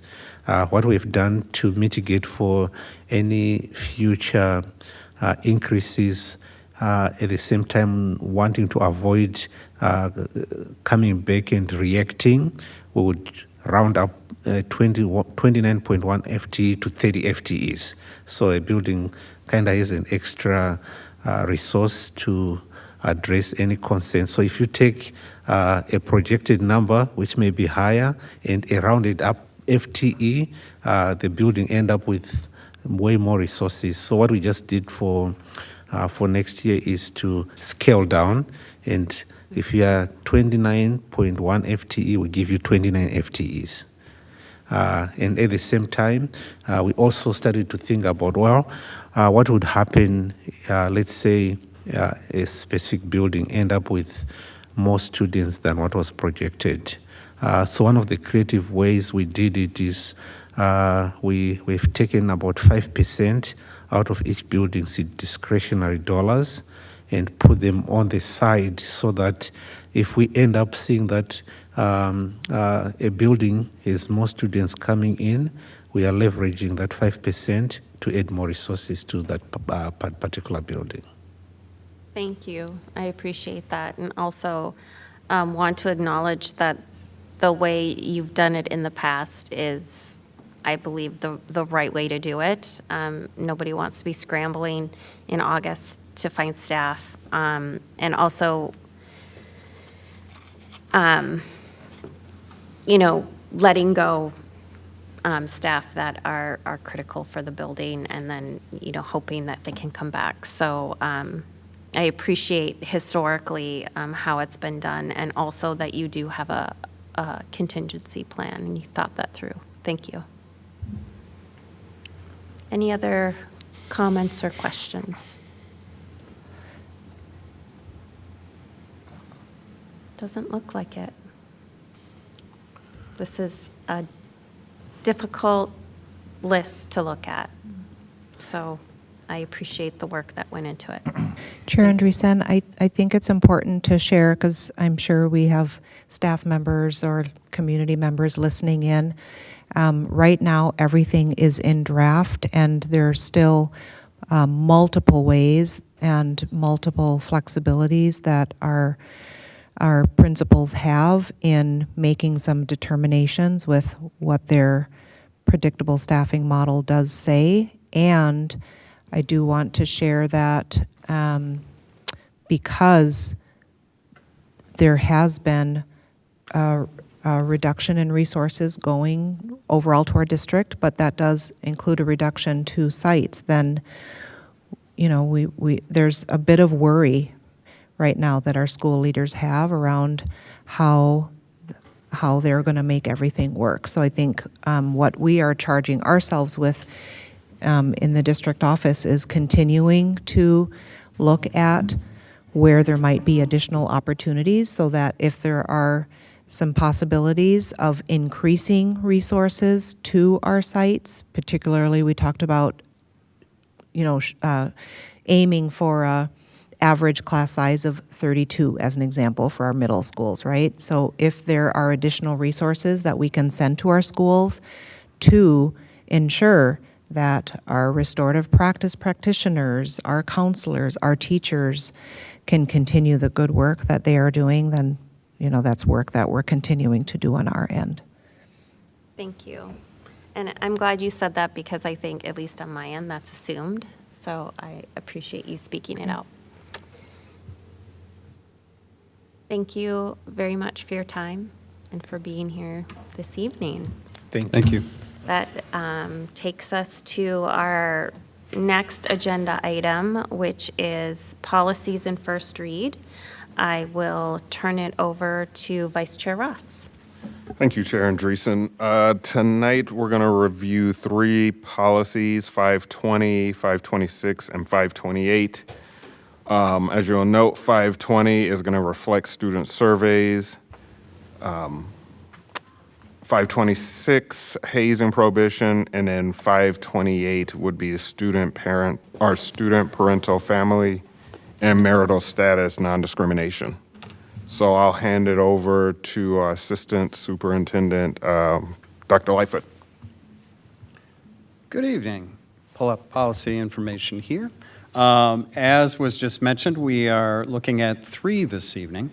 Particularly, we'll start with 520, which is a required policy that really outlines the specific information related to student surveys. We did review this as a monitoring committee with comments from our data scientist, Dr. Holm, so that you have those as part of the material so you can see that set of information, which was done to generate the additional terms that we thought would be important to include. Are there questions or concerns around 520? I have a couple. The first one is just a question, part of the general statement at the end. It says that they must comply with 20 and then United States Code, Section 123-2H. I'm just wondering, is the 20 a typo or maybe part of the code? You mean Section 2, general statement? Mm-hmm.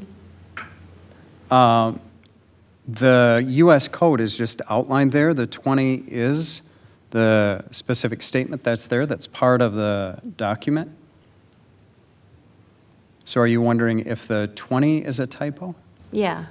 No. What it is the change is that it's really, instead of looking at 20 space U period, S period, C period, all it's doing is it's just outlining the United States Code. But that 20 is part of the citation.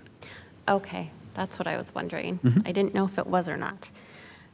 Thank you for clarifying that. And then going further down in the 3rd section, Part A, second paragraph, the very last sentence, it says survey administrators should take these limits into consideration when considering the length and frequency of their surveys throughout the year. And the limitations are around state law, around assessments. So I was just wondering if those are considered the same, assessments and surveys, or?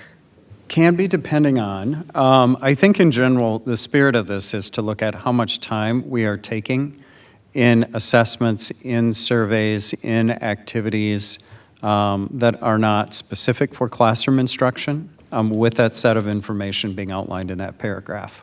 Okay, thank you for that clarification.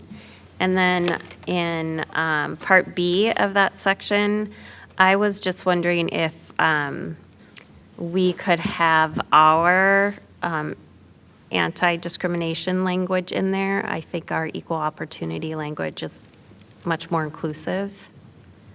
So just to replace. Yep.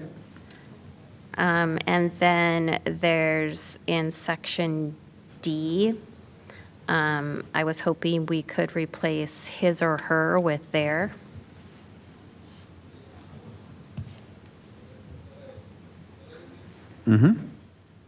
And that's all I had. I have Wondering note of if those. Others? the monitoring committee has any thoughts on those, or? All good. Okay. No further comments, then I think we can go to 526. All right.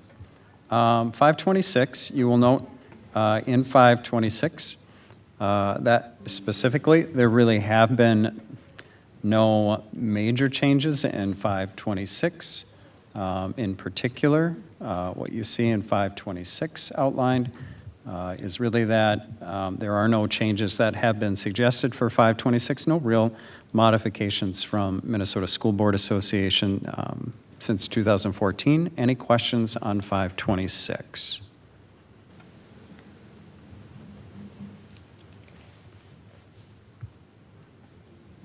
I don't see any. Thank you. All right. 528, there were some specific changes noted. Really, it's just a policy title. Other than that, no substantive changes that really are specific to a change in practice or general terms. Any questions on 528?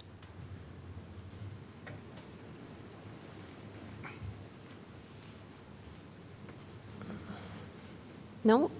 All right. Looks And like that a very- concludes the policies that are here for this evening. Well done, monitoring committee. Very few questions.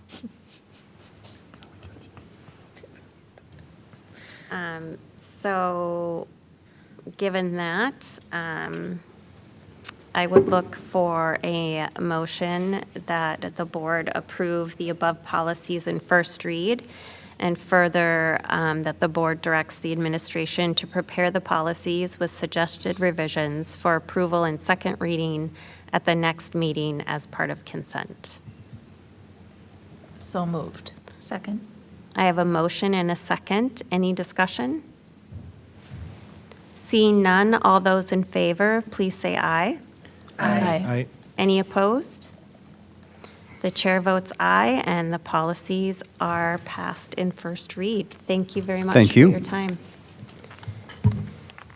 and expertise. So that takes us to the board member reports. I believe I started our around the table journey with Vice Chair Ross last time, so it is Director Zhao's turn to go first to introduce yourself, and if you have a report, please do share. Hello, I'm Jiming Zhao. I'm use he, him pronouns. I'm on my second year on the board, and I've got two kids in the district. They are in fourth grade and first grade. I do not have a board report. Hi, I'm Jen Westmoreland. I'm in my 8th year on the board. She, her. I'm a proud graduate of Hopkins schools, and I have an 8th grader at West Middle School. And I went to the variety show last week at West Middle School. It was so good. Dr. Mary Peary Reed was there as well. And it was like completely representative of the West community. Diverse, vibrant, really courageous, the scholars who chose to share their talents in front of this really big audience. We were filling the bleachers. Just a lot of courage, and there was a strong Wicked theme, Wicked the musical through line. Yes. And at the end of the show, one of the MCs, my favorite one, said, my kid, said that it was a statement about West and the diversity of West, and that we will defy gravity. There's been a lot of gravity lately, especially for those of us working and leading and trying to transform education. And so that sentiment really spoke to my heart. Mm-hmm. Thank you. Hello, I'm Kai Thompson. I am on my second year on the board. I am the clerk. I have 3 kids in the district, 4th grade, 8th grade, 9th grade. I had to miss my first ever ESAC meeting due to a late work meeting last Thursday, so unfortunately I have no board report this evening. Thank you. Hello, my name is Brooke Roper, and I'm serving on my second year on a board. I have 2 wonderful children in the district. I have just a couple of quick things. On Sunday, it was Sunday the 16th, I actually attended the Aftermath concert here that was put on by Javante Patton. And it was an incredible event. The vibe was just so real, and it was just so authentic, and I really, really enjoyed the concert. It was a full audience over at the high school. And I just appreciate Javante's work and what he do. And I would love for another concert to come, to come back to the high school. It was just so vibrant, and for all the artists, I know that we had Brother Ali here a few weeks ago as well, and that was just an incredible. The way they're demonstrating their artistry through Hopkins is just incredible. So, shout out to all the artists who are doing work with us. I attended the Westopolis. They call it the Westopolis with Golden Valley and St. Louis Park. The after dinner that was hosted by Mayor Harmon and Mayor Nadia, and it was just amazing to see our Hopkins folks there, from our city council, some school board members from surrounding districts, and just community, and our Lieutenant Governor Peggy Flanagan was there, who offered some really encouraging words to me about being on the school board, and some things that President Jimmy Carter said to her about operating on the school board, and he mentioned to her that it's one of the most important jobs that you could have. So we should be honored that we're in this space and doing this work, because we are navigating some very unprecedented times, but we're doing it together, so that's what matters. And then I do want to just recap. I'm sorry, I gave the wrong static earlier during my question about electric school buses, about the free bus. My team came today, in which they are going to all school board meetings across the state. So this was just on their calendar today, so just FYI. But yes, it's 80% and 85% for electric school buses, not a free one, so I apologize for that. And then I could not stop without giving our girls basketball team a freaking, congratulations on winning their 9th title. So proud of them. And our boys basketball team as well. They did an incredible job this year, and really put on for Hopkins in the sports realm. So I'm looking forward to just seeing them go all the way again next year. So, that is my board report. Oh, I'm sorry. And the Hopkins after dinner is tomorrow. If anyone wants to make it, it's at 7 p.m. at the Depot. So, at the Depot. Depot. I don't know how to say it. Depot. Okay, Depot. Yeah. Okay. I knew what you meant, though. Yeah. I am Rachel Hartland, currently serving as the treasurer. I'm in my 4th year on the board, and I have a 5th, 7th, and 9th grader in the district. I use she, her pronouns. I mentioned I was at the Capitol yesterday with the LAC, and a lot of prep went into that over the last couple of weeks.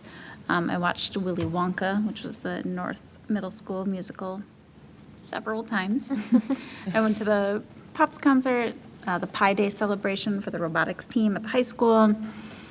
We provided teacher meals via the PTO Staff Appreciation Committee at Meadowbrook.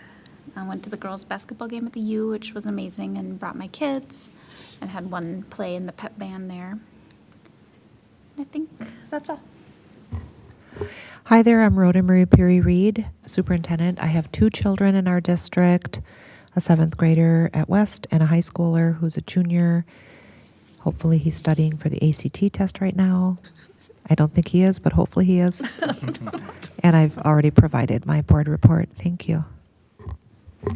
Thank you. Hello, everyone. I'm Shannon Andreessen. I've been on the board. This is my 6th year of service. I have a junior who is normally at the high school, but right now is in Cuba with the music department, and they are having an amazing time. I cannot express how thrilling it is to have a kid have that type of experience at that age and stage of development. So I have immense gratitude for Hopkins for providing that opportunity. And they really get to see a incredible music and arts culture that is entirely different from our own. And I know personally just how much that expands your mind and your life. So really, really incredibly grateful. And speaking of the music program, the choir last week or the week before competed in the Minnesota High School League competition, and the choir got the highest rating that you can get. So we were very proud of that. And I went to the spring concert for the choir, and we have such talented musicians. I have not heard singing like that since I think I was in college.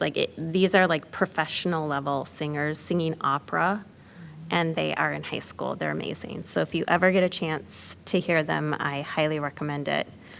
And then I also attended the SEAC committee, which is the Special Education Advisory Committee. Thank you to Director Contreras for putting that on, and hosted quite a few families, parents who came and learned a lot about what we do in Hopkins, but also had a lot of really good questions. And I think parents of that group of students are really feeling the vulnerabilities inherent right now in what's happening at the federal level. And so I felt very happy to know that Hopkins could provide some reassurance to those families in regards to their students and the kind of care and programming they will continue to receive. And I think that is the end of my report, except I was also at the Capitol. And I think, Dr. Mary Perry Reed, you should share what Senator Ann Rest shared about Hopkins to you as we were leaving our meeting with her. Well, it was a pleasure to talk with our legislators, and we actually had a couple of legislators who really thanked us, including Senator Rest, for all of the work that we do, and wanted us to know that as a system, we are recognized for always striving to do what's right for students, and that that we're a beacon for other districts. So it was really nice to get that feedback, and we do appreciate all of our legislators for the hard work that they do and the hard decisions that they have to make this session and all the sessions, but I think in particular this season is difficult. Thank you. Good evening. My name is Jason Ross. I have 3 kids in the system, 2 at North, 1 at Tanglin. I am on my 4th year in my first term, and I do not have a board report tonight. Thank you all for taking the time to do that. That gets us through our agenda this evening, so I would look for a motion to adjourn. So moved. I have a motion. Is there a second? Second. I have a motion and a second. Any discussion? Seeing none, all those in favor, please say aye. Aye. Any opposed?